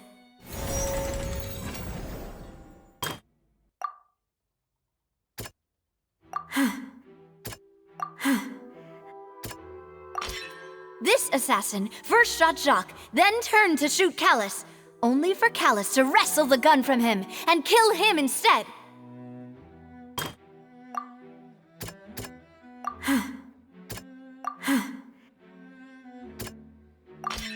A pile of clothing was found at the scene. The guards once believed they were used by Jacques as a costume to disguise himself. But now, it is clear that the clothes were proof that there was a third person at the scene, and that they were turned into water after committing the murder. Since it was raining that day, the culprit was confident that they could use the rain to wash away all traces of their dissolved accomplice. Realizing this, the true culprit caused the hired assassin to dissolve into water, leading everyone to believe Callus was responsible for Jacques' murder. This is the true version of events.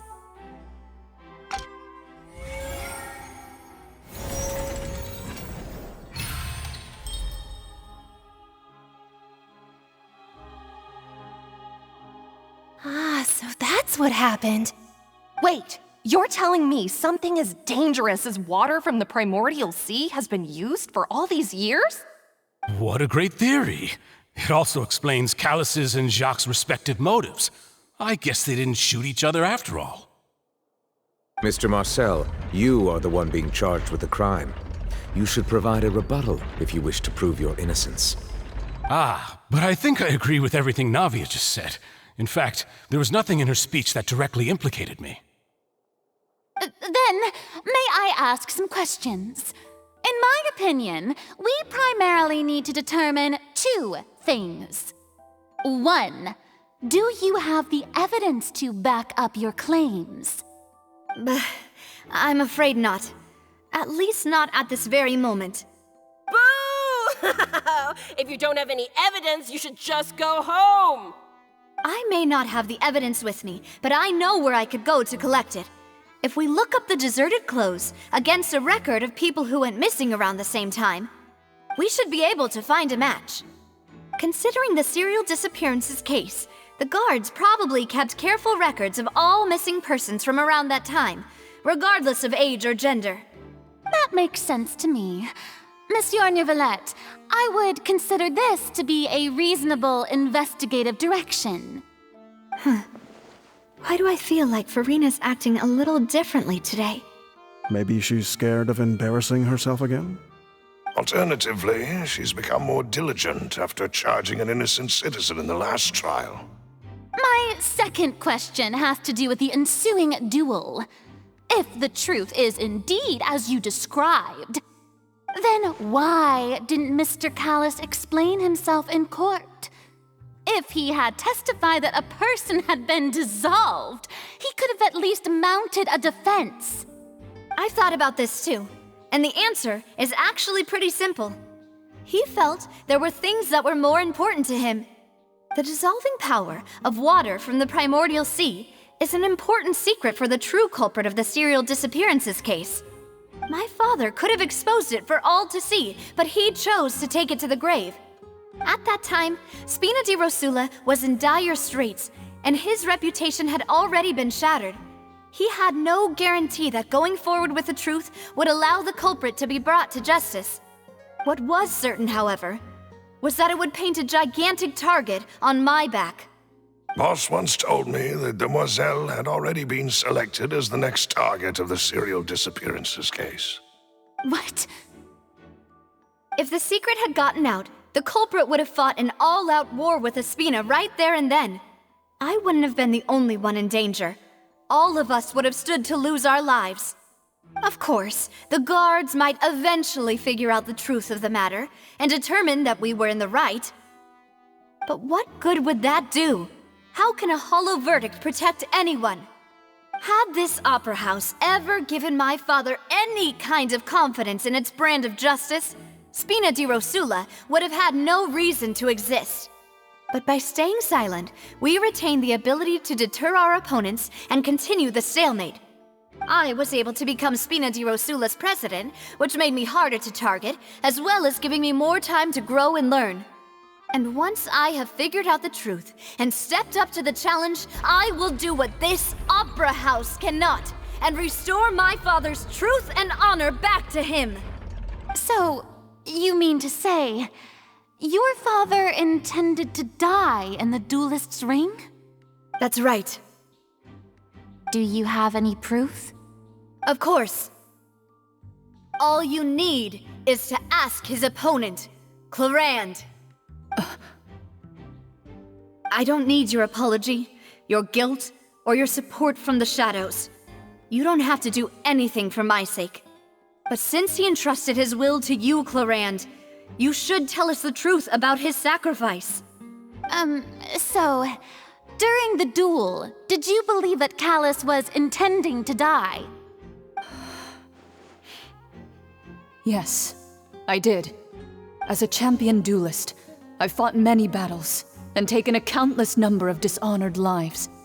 In my line of work, I've seen all kinds of people give their all for the faintest hope to continue living. Some were determined, others passionate, and some even manic and twisted. Just one look and I can tell if a duelist is hoping to live or if they're looking to die. I hereby swear on my name and honor as a champion duelist that Mr. Callus never intended to leave the ring alive. Since that's your testimony, I have no more questions. It appears there really are good grounds to reopen this case. I concur. However, Miss Navia, you still have not explained the link between your father's case and the serial disappearances case. Right? What she said was fascinating, but kind of beside the point. Wait, weren't they just talking about the serial disappearances case? Of course, Your Honor. The two cases are connected via a matter of timing.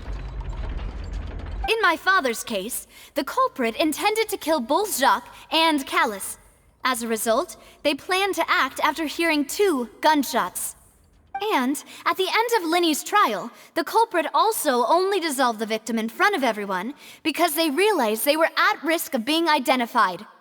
The culprit could only time their actions so precisely if they were already at the scene. Coincidentally, Marcel attended both the banquet and the trial. So that's why you suspected me. Even after hearing your reasoning, I still can't help but find it a little preposterous. I'm used to it, though. You've always been an impulsive and sentimental child, Navia. It's one of your most endearing traits. No need to appeal to pathos. I won't try to refute your points one by one, but even if everything you just said was true, can you prove that I was the only person present at both events? On top of that, does a person have to be physically present to control the timing? Can't someone remotely monitor the place? I don't know what she can say to that. I know that even with that, you might still think you can reduce the list of suspects with some further investigations until I'm the only one left on the list. Alas, who won't feel at least a little hurt by an accusation of murder from a girl you see as your own daughter? But if I were to dismiss this completely, you'd also think I'm not being considerate of your feelings. Ah well, let Uncle Marcel teach you another lesson. Do you know what the biggest flaw in your reasoning is? I suppose you're gonna tell me anyways. It's timing again. I'm a businessman by trade. From that standpoint, there's no reason for me to kidnap young women. It's a high-risk action with nothing to gain. In addition, I left my home in Snezhnaya when I was young to come to Poisson and work in some trade. My business only thrived when I received Callus's patronage. But the disappearances began before I ever stepped foot in Fontaine. I do apologize, demoiselle. This was my mistake. No, it's not your fault. I'm sure he had come prepared.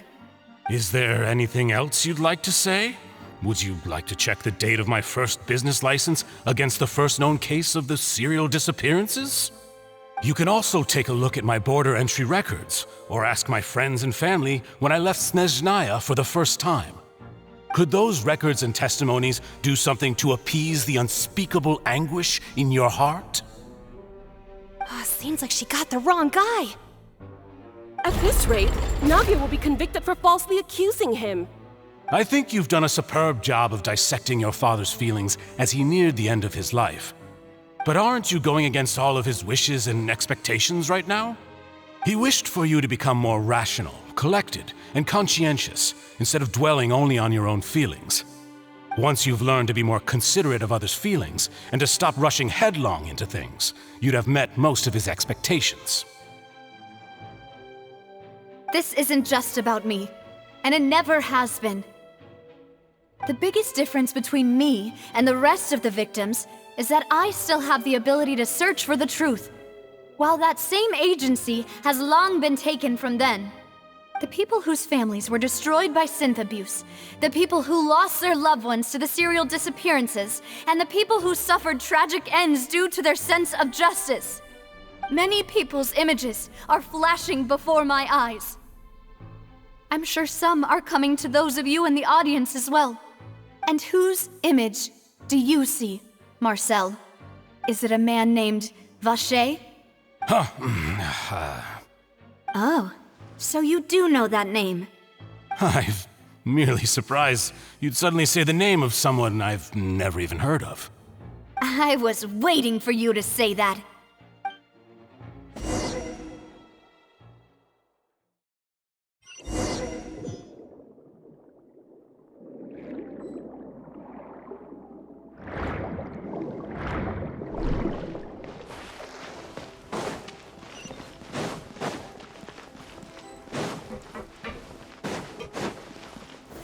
Stabilize! There is no escape! Into the wind! Wind strike! Whirling snow! Whoa! The floor is going up! Is it because of this mechanism in the middle? That guy really prepared a lot of stuff for this place.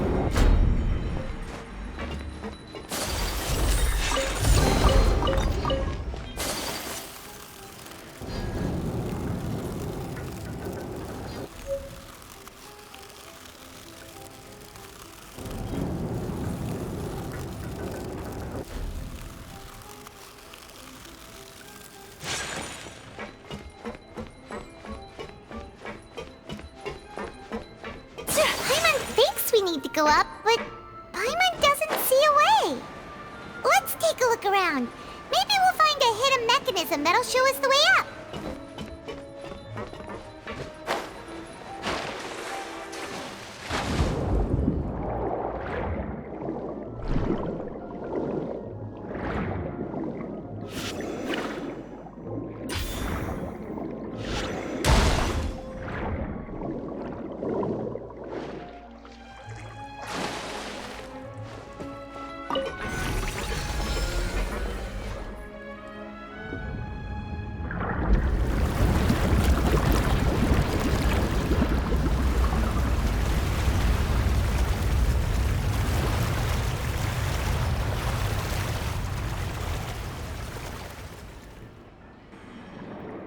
The water level is rising! Now we can swim to the top! But this is still a ways away from where we need to go.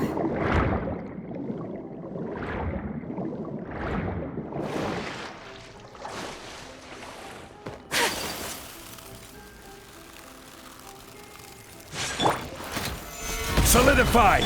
Shine down! The wind knows me. Take flight!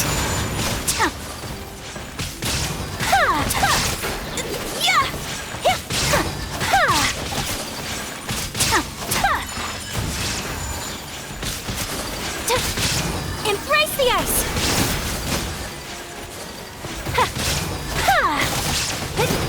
My apologies!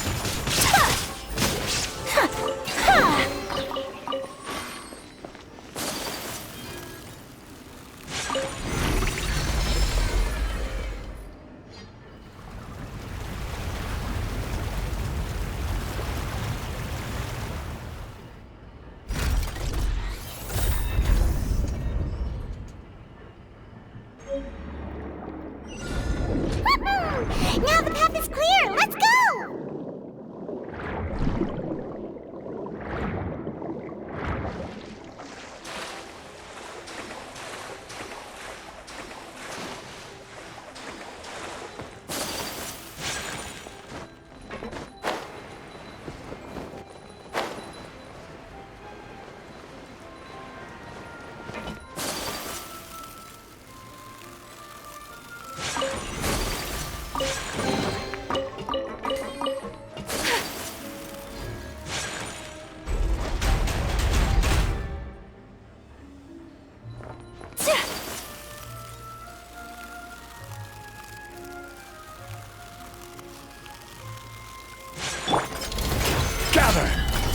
There is no escape! Into the wind! As one with wind and cloud! Whirling snow!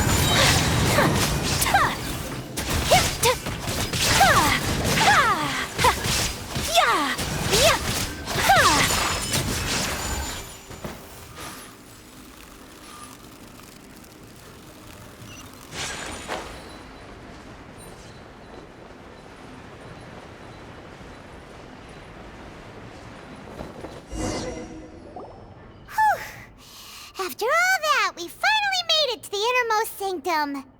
Though, as expected, the mastermind isn't here.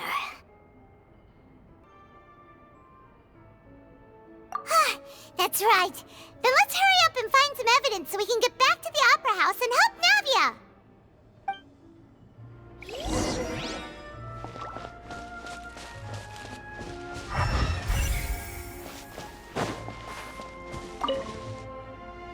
What's all this?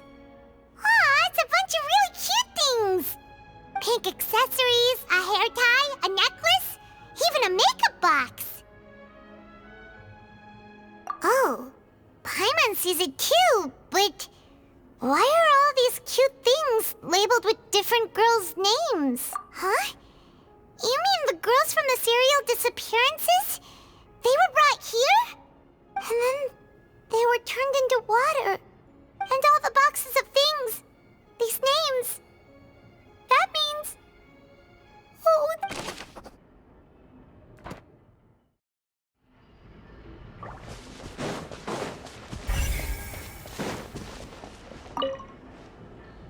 Let's see what's written here. Nothing escapes Detective Paimon's eyes. Callus. Navia's father. Oh, this seems to be an investigation report on him. Yep, it's about finding someone to assassinate Jacques and Callus because of a lack of confidence that Jacques himself would go through with it. This should prove the existence of the third person, right?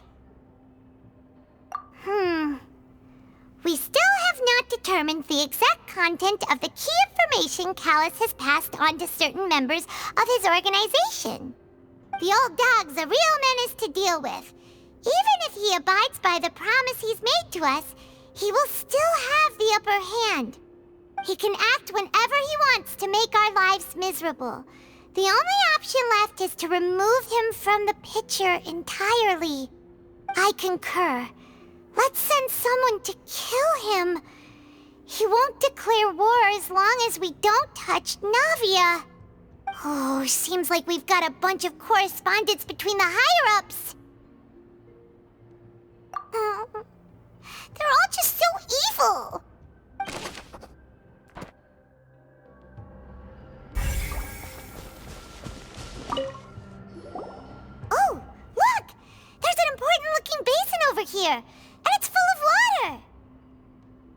That means this is where they make all the synth!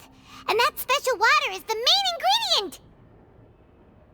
If you dilute it with normal water, you'll get synth, but the pure stuff can dissolve a human!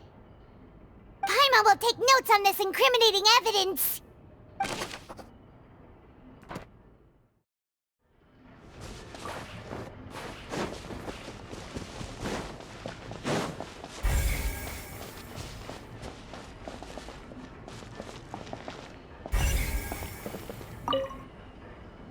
What's this over here? Looks like some kind of place for research. Experiment number 16 aims to verify Jacob Ingold's research conclusions on the primordial sea and use his theory as a foundation to achieve a breakthrough. The experiment was a failure. No individual managed to resurface from the water from the primordial sea. Female specimens 22, 23, and 24 were dissolved.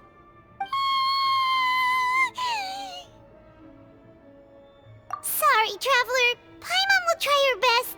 It's just that Paimon's never read something so scary before. How can someone write something that terrible in such a matter-of-fact tone? You read the rest. Paimon's too scared to keep going. So that's why he did all of these experiments. Wait, did he really think he'd be able to find a way just by dissolving people over and over? That's just insane! Huh? Isn't that the name you heard by the fountain? Paimon thought he was an eyewitness in the serial disappearances case. Ah, you mean Vache is the one who did all of these... experiments? So that's it! Vache was no victim, but personally took his lover and... No, that's not it either! If that's the case, why would he want people to resurface from the water? In any case, Paimon will write it all down.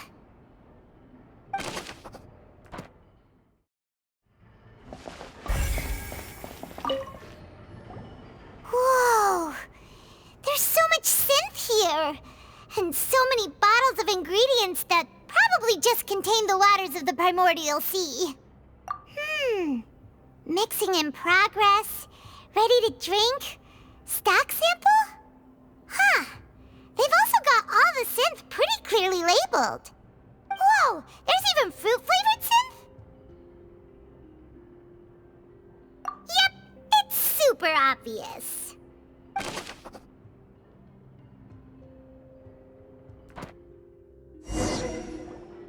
We've looked at almost everything here, and it seems like our theories were spot on. But... yeah, we haven't found anything that reveals his true identity. No wonder even Neuvillette wasn't able to find anything. Whoever it is probably destroyed everything to do with that name a long time ago. That way, even if we bring all this back to the opera, we won't be able to identify the true culprit. Sure thing. Paimon won't admit defeat to this guy either!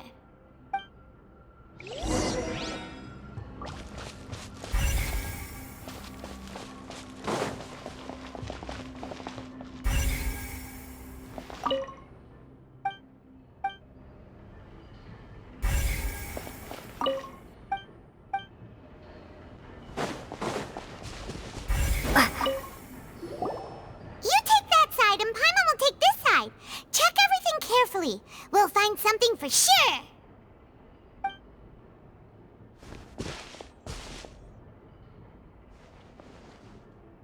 Ugh. Nothing at all! And Paimon can't even find snacks either! Whoa, really? Let Paimon see! Vinier. Isn't that Vache's lover's name? Then you found her diary! Let's see!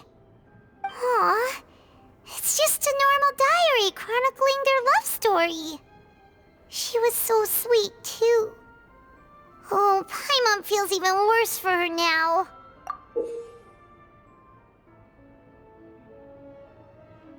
So many! A whole page's worth! But they're all crossed out. Was she unhappy with all of them? The final name she decided on was... Marcel. Wait, but Marcel's pretty old. Has this case been going on for so long that he's Vacher and Vinier's grown son? Hey! Paimon still hasn't figured it out yet.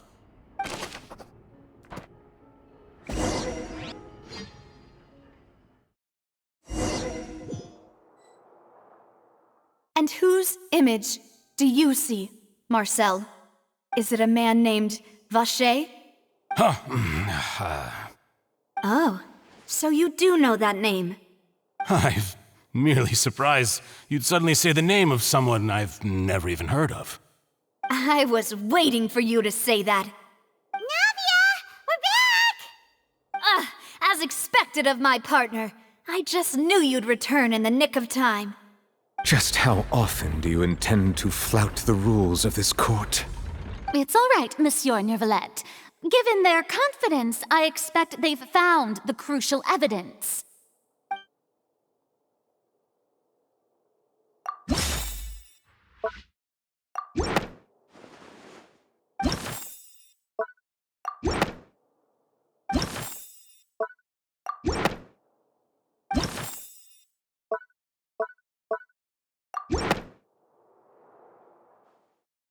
But the truth of it, Marcel, is that you've always been Vacher.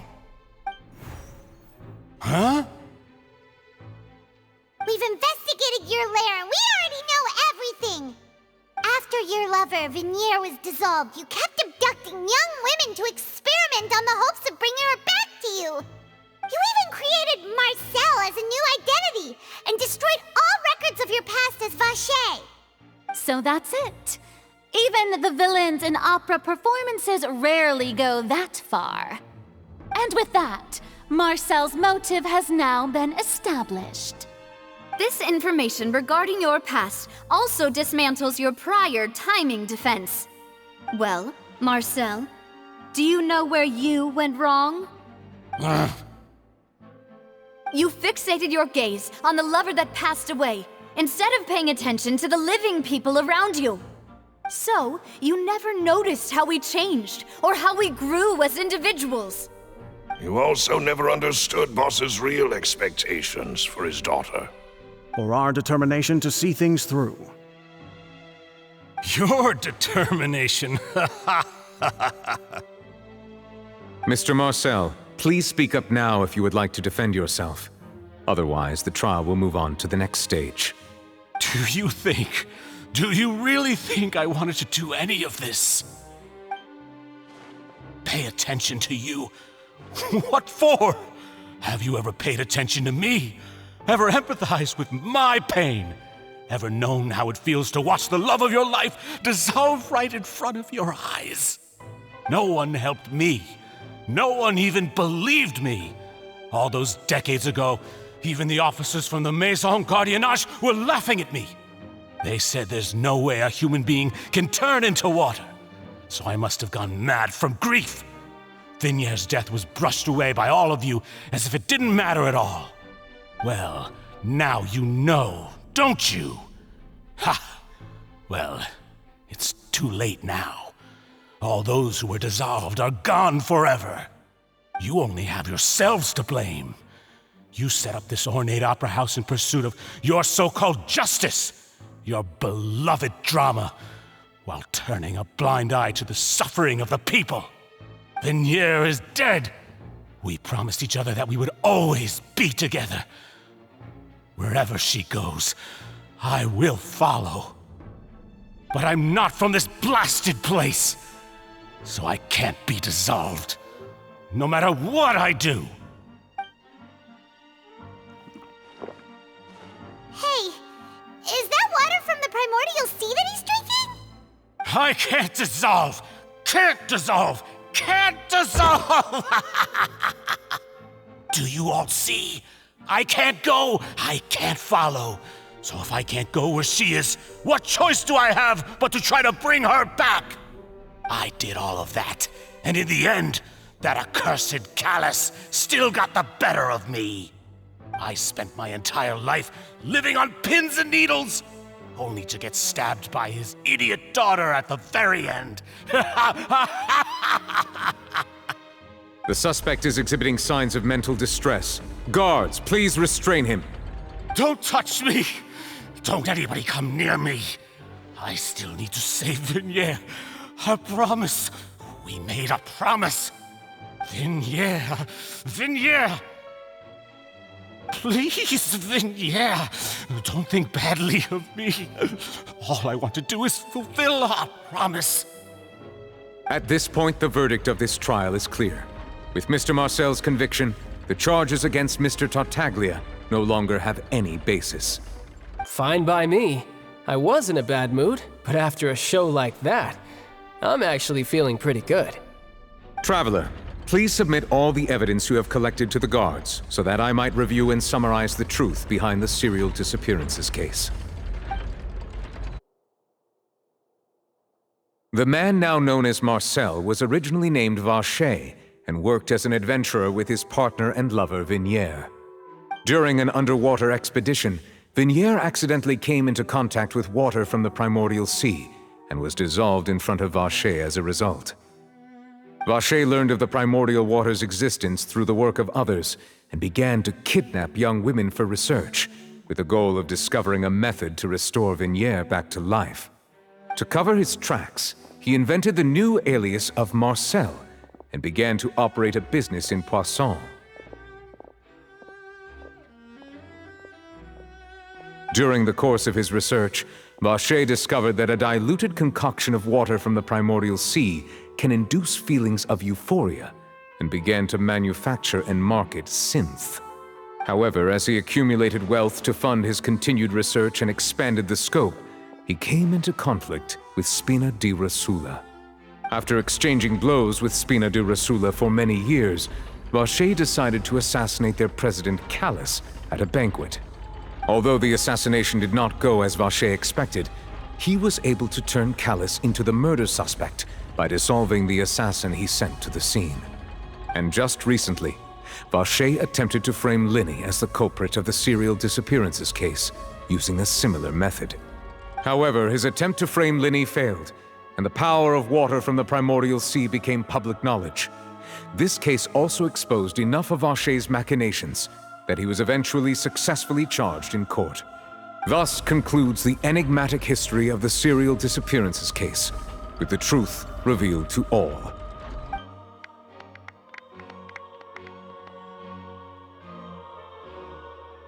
The Oratrice will now deliver the final verdict regarding the charges against Mr. Vacher.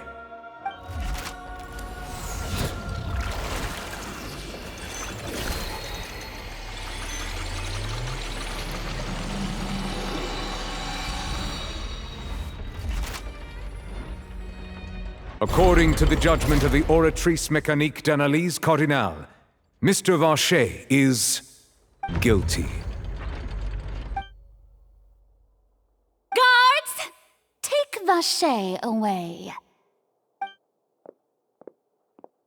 Good. It's what he deserves. With that, the serial disappearances case is over now. We really just witnessed history.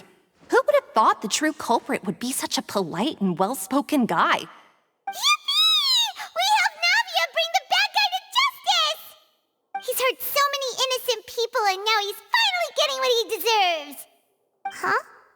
Are you okay? Demoiselle, you were absolutely brilliant. The day our late boss had always hoped for has finally come. You can rest easy now, knowing justice has been served. Yeah. It's finally over. It's all thanks to you guys. And my partner. See, Papa? Spina di Rosula's still doing well with me at the helm. Well now, hasn't this been a most delicious piece of drama?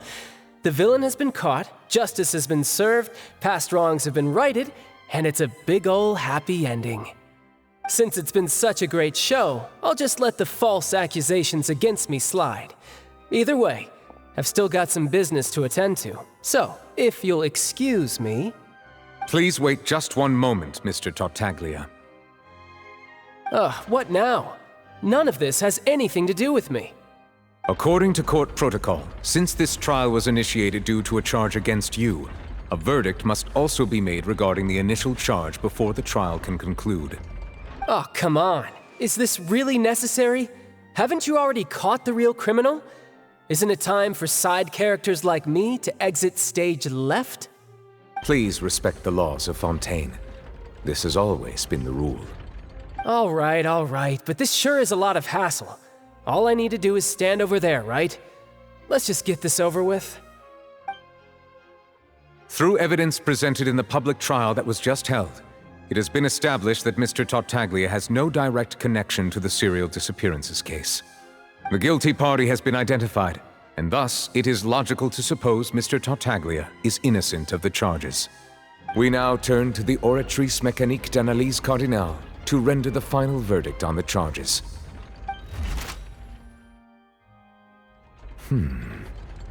According to the judgment of the Oratrice Mécanique d'Analyse Cardinale, Mr. Tartaglia is guilty. What? Hey! That's not funny! Didn't you just say I'm supposed to be innocent? What's with this verdict? Is your justice machine malfunctioning? Huh? This has never happened before. The Oratrice actually returned a different verdict from the Chief Justice. I mean, have you ever heard of an innocent Fatui Harbinger? Do you think the Oratrice might have just convicted him on general principle? But weren't the charges about the serial disappearances case? No matter what else he's guilty of, it shouldn't affect the verdict in this case, right?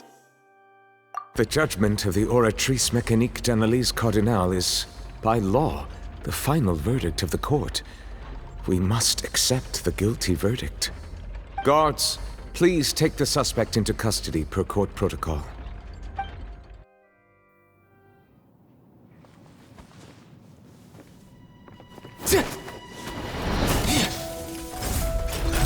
So this is how justice is done in Fontaine. What a joke. You've got your rules. Well, I've got mine too!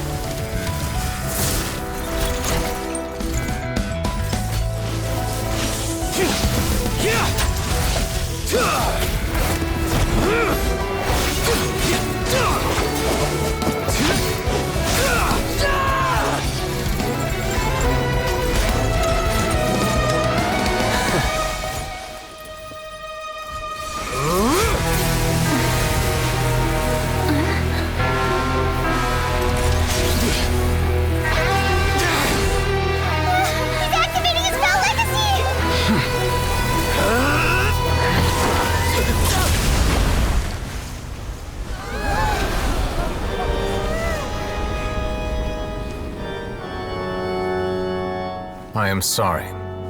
If you have been wronged, we will find the truth. But the rules of the court must be upheld.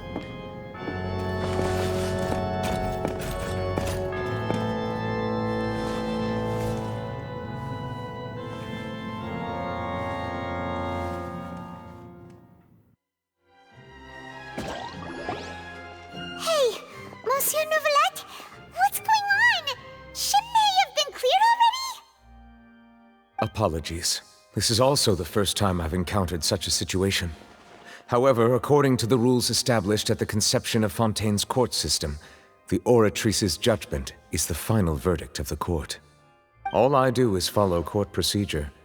As for why the Oratrice arrived at the conclusion it did, you should probably ask someone more knowledgeable than me. Why are you looking at me?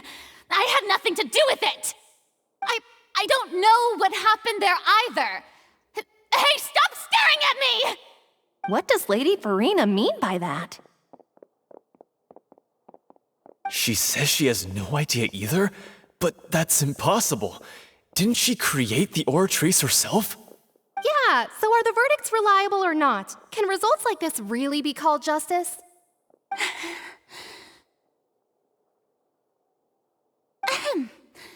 My dearest citizens, did you really think we'd allow an incorrect verdict to be handed out in this court? Did you really believe that the judgment could be mistaken or be the result of some sort of random mishap? Don't tell me you thought even I had been blindsided by the oratrice's result. But the way she looked just now, it was pretty obvious she had no idea what was going on. However, given the state of things, I shall give you an explanation. Everything that just took place, including my supposed shock and bafflement, was a part of an elaborate performance, with every action meant to stir up drama and excitement. And, of course, for every performance, there is a script. Everything has unfolded exactly as I expected from the very beginning. As the embodiment of the very concept of justice, the oratrice shall never render an arbitrary judgment. If you thought Child had nothing to do with the serial disappearances case, it is only because you've been blinded by the superficial appearance of innocence.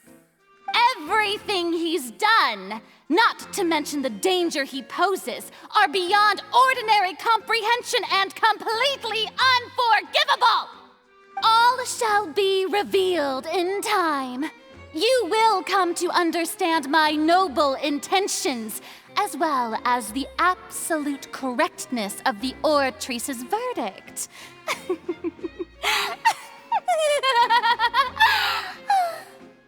Now, having said that, although I hate to leave things hanging in suspense, it is now time for this performance to end. As the lead actress, I shall be the first to take my leave. Toodaloo! So she chose to make her escape after all, did she? So you're saying we shouldn't put much stock into what she just said? She probably just put on that performance to save face. As for the truth, it's unlikely that she actually has any idea. However, please be assured that I will continue to investigate this case in a personal capacity. Just as I promised, if the judgment has been incorrect, we will do our utmost to clear his name. All right. Even though we feel pretty badly for him, we'll take your word for it for now. After all, he's done plenty of bad stuff, so he should have known he'd go to prison someday, right?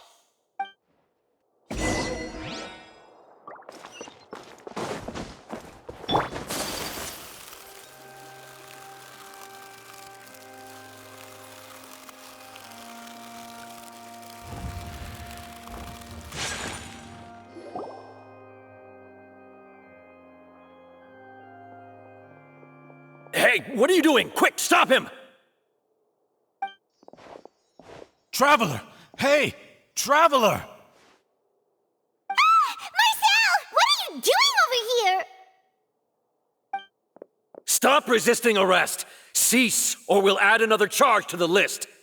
No, wait! I just want to ask the Traveler something.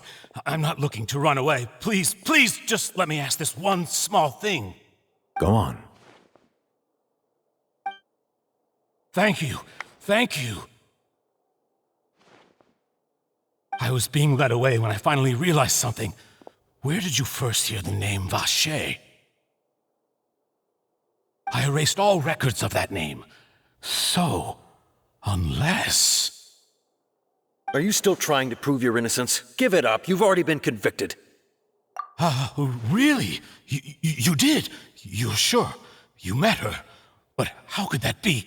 How did you manage to do it? The Fountain of Lucine? Then she's been so close to me all along. And I just never... Please give me a chance to talk to her again. Just let the Traveler take me to the fountain to see her one last time. This is the last request I'll ever make in my life. You can do whatever you want to me afterwards. I don't care. What? Give an inch and you want to take a mile? Do you think serial killers get to make requests like that? Paimon agrees. Why should we give him what he wants when he's only done a ton of super terrible things? This request, is it worth as much to you as your life? Of course! Wait, no. It's worth even more than my life. Humans. Will they betray the instinct to live just to satisfy spiritual needs? Very well. I will grant your request. Your Honor, I fear that... I will go with him. You do not need to worry about any escape. In that case, I shall leave him in your most capable hands, Chief Justice. Thank you. Thank you, Your Honor.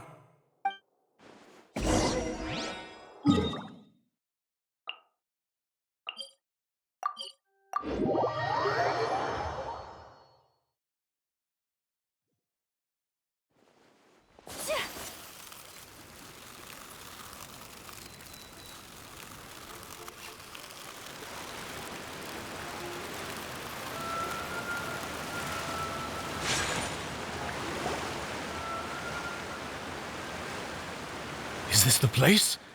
You said she's here, but what do I need to do to see her?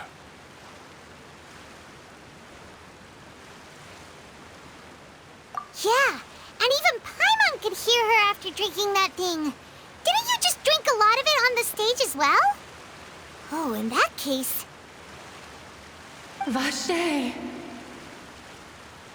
Ah! Yes, that's it! So you heard it too! Vinier, it's me! It's me, Vache! Vache? Vache? I'm here! I'm here! Where are you, Vinier? I'm coming for you. I'm finally here for you. Hey, wait! Be careful! Hey, wait! Vinier, is that you? It's me, Vache! Vinier! Vache? Why did you come? Didn't I say? You don't need to look for me. You look a lot older than I remember. How long has it been? It's been more than 20 years. I've suffered for over 20 years since the day you left. All this time, only the thought of bringing you back has kept me alive. Nothing else mattered to me. I must be dreaming. Who would have thought I'd get the chance to tell you all of my feelings like this? Vinier, you are my everything. I really don't know how I could live without you. But Vache, if you ask me, this world would be better off without you. What are you saying? If not for you, I would have finished my law degree and probably become a top-tier attorney one day. If not for you, I would have continued to pursue my love of the arts, and my works would have been displayed in the Palais Mermonia itself. If not for you, I would at least have been able to take care of my mother. And she would not have grown old and died alone, with nothing but the tears on her cheeks. It's all because of your selfishness, Vache. It's all because of you. You... Wait, you are not Vinier. Who are you? You're right. I am not Vinier. I am the sacrifices. Every woman who died by your hand, as our bodies dissolved, our consciousnesses flowed back to the primordial sea. Our thoughts circulated endlessly within the primordial sea, and we were no longer individuals, but we became one, just as streams of water come together in the sea. I'm Cressy. I'm Lemony. I'm Azine. The only one I am not is Vinier. Why? But then, where is Vinier? She doesn't want to see you anymore. Every tendril of her consciousness is avoiding you. This is what you get for your selfishness. Your selfishness robbed us of our lives and our futures. You said time and time again that you'd do any and everything for her. But did you ever consider whether she'd want to see you do the things that you did? If she would despise you for what you became?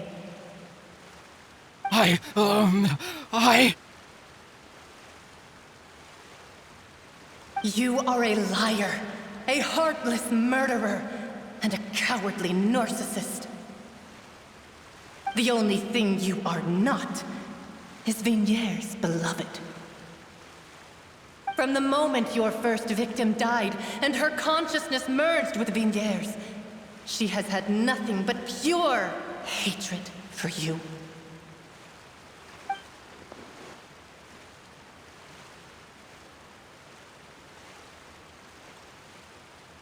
No! Vinyere! She can't hate me. Let me see her. Please, have mercy. You still don't understand. When I said don't look for me, that came from the real Vigniere. She really doesn't want to see you anymore. But on top of that, she also said that because it's her final drop of pity for you. She said that because she knew that if you did come here, we will show no mercy to you. Vache. Vache? Vache. Vache. Vache. Vache. Drown.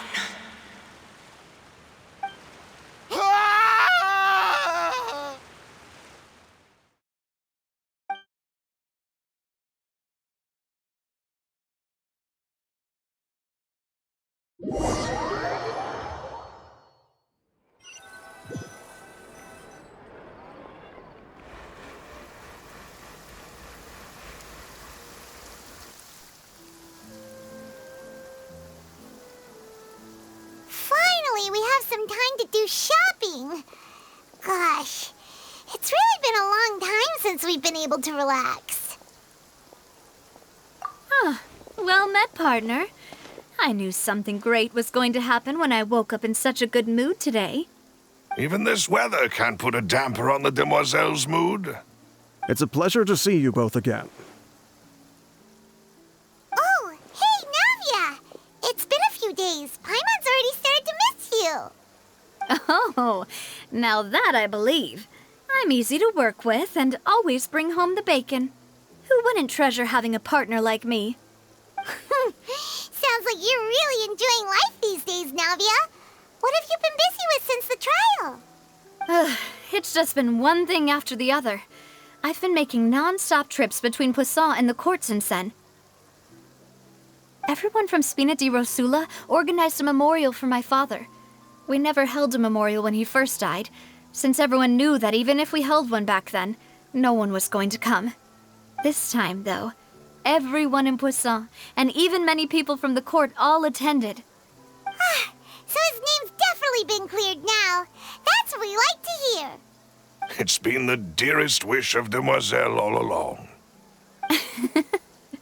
That blasted stubborn fool. I was right to put my faith in him. I'm so glad I didn't give up on the case all those years ago. Oh, by the way, I ran into Charlotte just after I left the memorial service.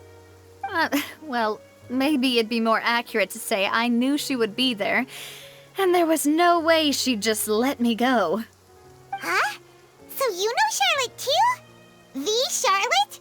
Journalist from the Steambird? Yeah, way back when I first became the president of the Spina di Rosula, she was all over me. Wouldn't take no for an answer. I believe the story was called The True Heart of Darkness, Secret Tales of the Yellow Rose. To be fair, though, it was a really flattering feature. So, we've been on pretty good terms ever since. She was trying to lean on our friendship to get me to do an exclusive piece on the serial disappearances case. Oh yeah, she told us about that. She's always been super interested in that case, so now her wish has finally come true too! Anyway, I told her to make sure that when she writes about you guys entering the opera house with the critical evidence, that you both sound really cool. Now that's another thing to look forward to. We trust Charlotte's skills with a pen for sure. Oh, and in other news, I also took Clorand out for a meal. Oh, are you two on better terms now? While you were investigating Vashay's headquarters, Clorand gave testimony on my father's behalf. It was thanks to her that we were able to turn the tide. I wanted to thank her. I mean, there's also no point in being awkward all the time, so we took the chance to reconcile with each other. Oh, that's great! Paimon also thought Clorand wasn't actually a bad person. It's always good to have more friends. Anyway, now that the case has finally been solved, perhaps it will slowly begin to fade from the public consciousness. Oh, actually, there's still one last thing I need to do. What is it? I should pay a visit to my father's grave and tell him the truth of what happened, as well as how it all ended. And on top of that, just how much people still look up to him to this day. That includes me, too. Miss Navia. Indeed. We want to go too! We also think Callus is a really admirable person. Sure thing. I'd like you two to share the moment with me. After all, without you, there might not have been such a positive ending. And in that case, everyone, let's be off. Considering the recent weather, we'll be lucky if we can reach Poisson before dark. Yeah, you're right. It's been raining non-stop for a few days now.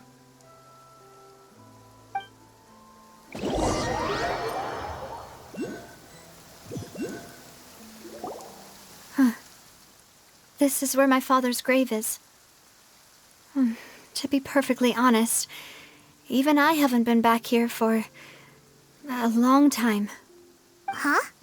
There's someone there already. Wait.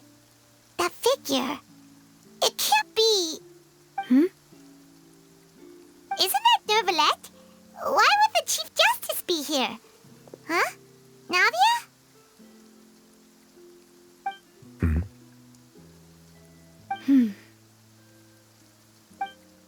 My apologies. I should have asked before coming to pay my respects. Don't say that. Sorry about that. Oh, I was trying to say there's no need for you to apologize. I wanted to show my father how much I've grown, but still, I doubt I've grown to the point that even the Chief Justice would feel compelled to apologize to me over and over. In that case, I will stop apologizing for now.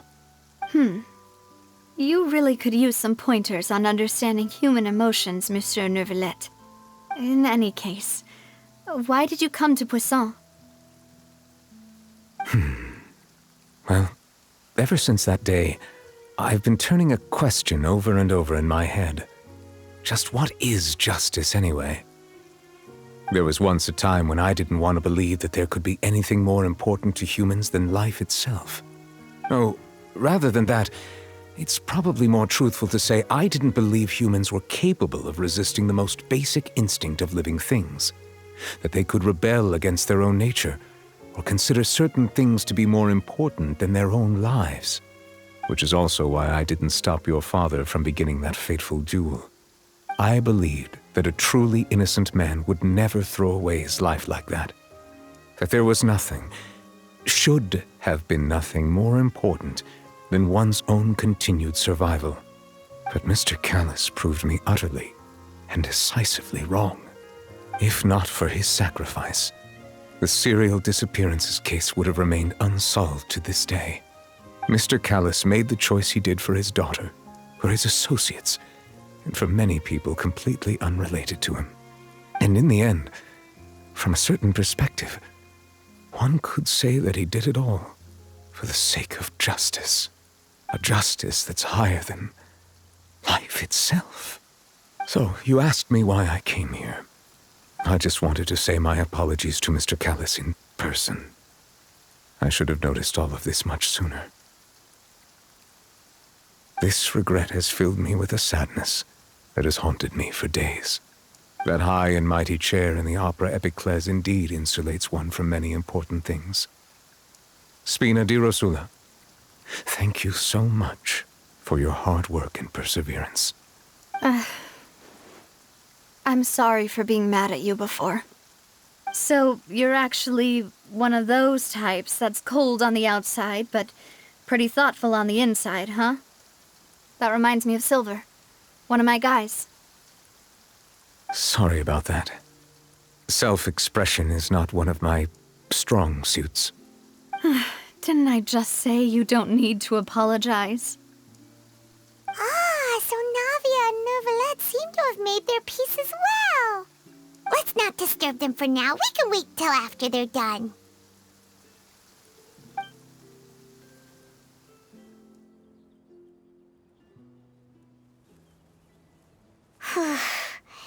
Paimon's never paid respects at someone's grave before.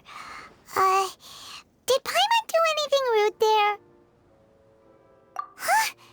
Oh, Paimon didn't know that was a thing. But Paimon doesn't know what she would do if she can't fly. Oh no. Paimon hopes Miss Navia won't be too mad. Anyway, Neuvillette is still standing around there. It's not often that we can catch him alone like this, so why don't we go talk to him for a bit? If we can't talk to Lady Farina, we can at least talk to him, right?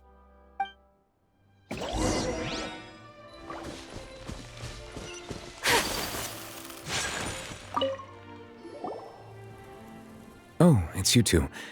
Did Miss Navia invite you to come pay your respects to her father? Mm-hmm. We ran into Navia on the streets today, so we just followed her here. I see. Then is there something that I can help you with? Well, it's pretty hard to run into you like this since you're usually super busy. So we figured we could try to ask you a few questions, if that's okay. Please feel free. Though outsiders, you helped us solve one of the greatest mysteries in Fontaine, and it would be my pleasure to return the favor.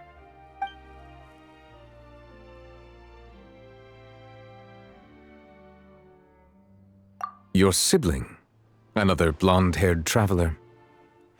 I'm sorry, but I've never seen anyone who matches that description. If he ever stepped foot in Fontaine, I'm sure he followed our laws to the letter and had no reason to appear on the stage of the Opera Epiclese. Is there anything else you'd like to ask me about? My apologies. My investigation has still not reached its conclusion. However, I still believe the judgment of the Oratrice was not rendered arbitrarily. But you also said you thought he was innocent. For many years, I have been quite aware that the Oratrice does not simply mechanically repeat the verdict that I give on each case. As a divinely created mechanism, the people's unified faith in the concept of justice is integrated into it.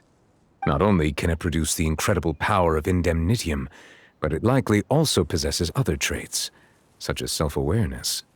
Which is all to say, I have been prepared for a situation like this for a long time. Huh. So when Lenny told us that he heard a human voice from the room where the Oratrice's core is stored... I was not aware such a thing had occurred. Perhaps that could serve to prove my conjecture. I will add that to the list of items to investigate. In any case, I am inclined to believe that the Oratrice does have a methodology all its own. We just do not have enough information. Based on Farina's reaction, I doubt even she had any idea what was going on. She managed to bluff her way through it, though, with her time-tested twin tricks of bravado and drama.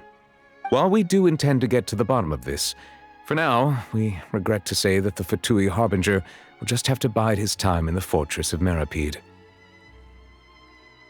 If we did incorrectly convict him of crimes he did not commit, we will most certainly compensate him to the fullest extent allowed by the law. If you ask Paimon, the only compensation he'll want is a no-holds-barred fight with you. Is there anything else you'd like to ask me about? That the sea levels will rise and everyone will be dissolved in water, leaving Furina crying alone on her throne, but the sins of the people will be finally washed away for good. Does that appropriately summarize the version you've heard? That's right! It was Lenny that told us back then. And that about covers all the main points. Yes, up to the present, I think we reached a point where we have no choice but to confront this prophecy directly. Rumors have it that this prophecy is rooted in the last words the former Hydro Archon left to the world before she passed away. A prophecy? Of the former Hydro Archon? Wow. This is the first time that we've ever heard of it. 2 parts of the prophecy have already proven correct. The rising sea levels and the ability of the people of Fontaine to be dissolved. We should be more vigilant and stay on the watch for further signs. Speaking of the prophecy, Furina has also always taken it quite seriously. Indeed, she has been collecting information and intelligence from across Tevat for this purpose. If the rumors were true, then perhaps this prophecy is the conundrum left to Furina by her predecessor. But with Furina being the way she is, can we really trust her to solve it? Is there anything else you'd like to ask me about? So, at court, the bad guys referred to that special water as water from the primordial sea, but what is it really? Truthfully, that name is already quite accurate. I can only surmise that Vacher and his ilk only learned of its nature and existence after extensive research. There used to be a special sea on the surface of this planet. The nature of its seawater was rather different from that of the sea we know today. Most of Tevat's life forms were first born in that special sea.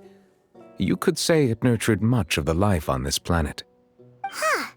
So it really was where everything began. It makes sense to call it primordial then. But today, the primordial sea no longer exists on the planet's surface. What Vacher discovered must have been some kind of special case, or a remnant from a truly ancient age. Huh. So that's how it is. Oh, you really know everything, Monsieur Neuvillette. But if that's the case, then why would people, at least people from Fontaine, dissolve in that kind of water? Indeed. Why would the primordial sea, which was known to engender and nurture life, suddenly reverse itself and devour life instead? To be frank, that also doesn't match my understanding of this world and its laws. There must still be some unknown secrets around the people of this land. Is there anything else you'd like to ask me about? Very well. It was my honor to provide you with what answers I could. I very much enjoyed conversing with you. It will soon be time for me to leave this blissful tranquility behind and return to Palais Memoria. You really are super busy, Monsieur Neuvillette. Paimon thought you only came here to pay your respects today because you had the day off. Crime and villainy do not have the day off, and so justice must work around the clock as well. This is merely the nature of a justice's work. All right. You've got a point. Huh? Paimon just noticed that the rain has stopped.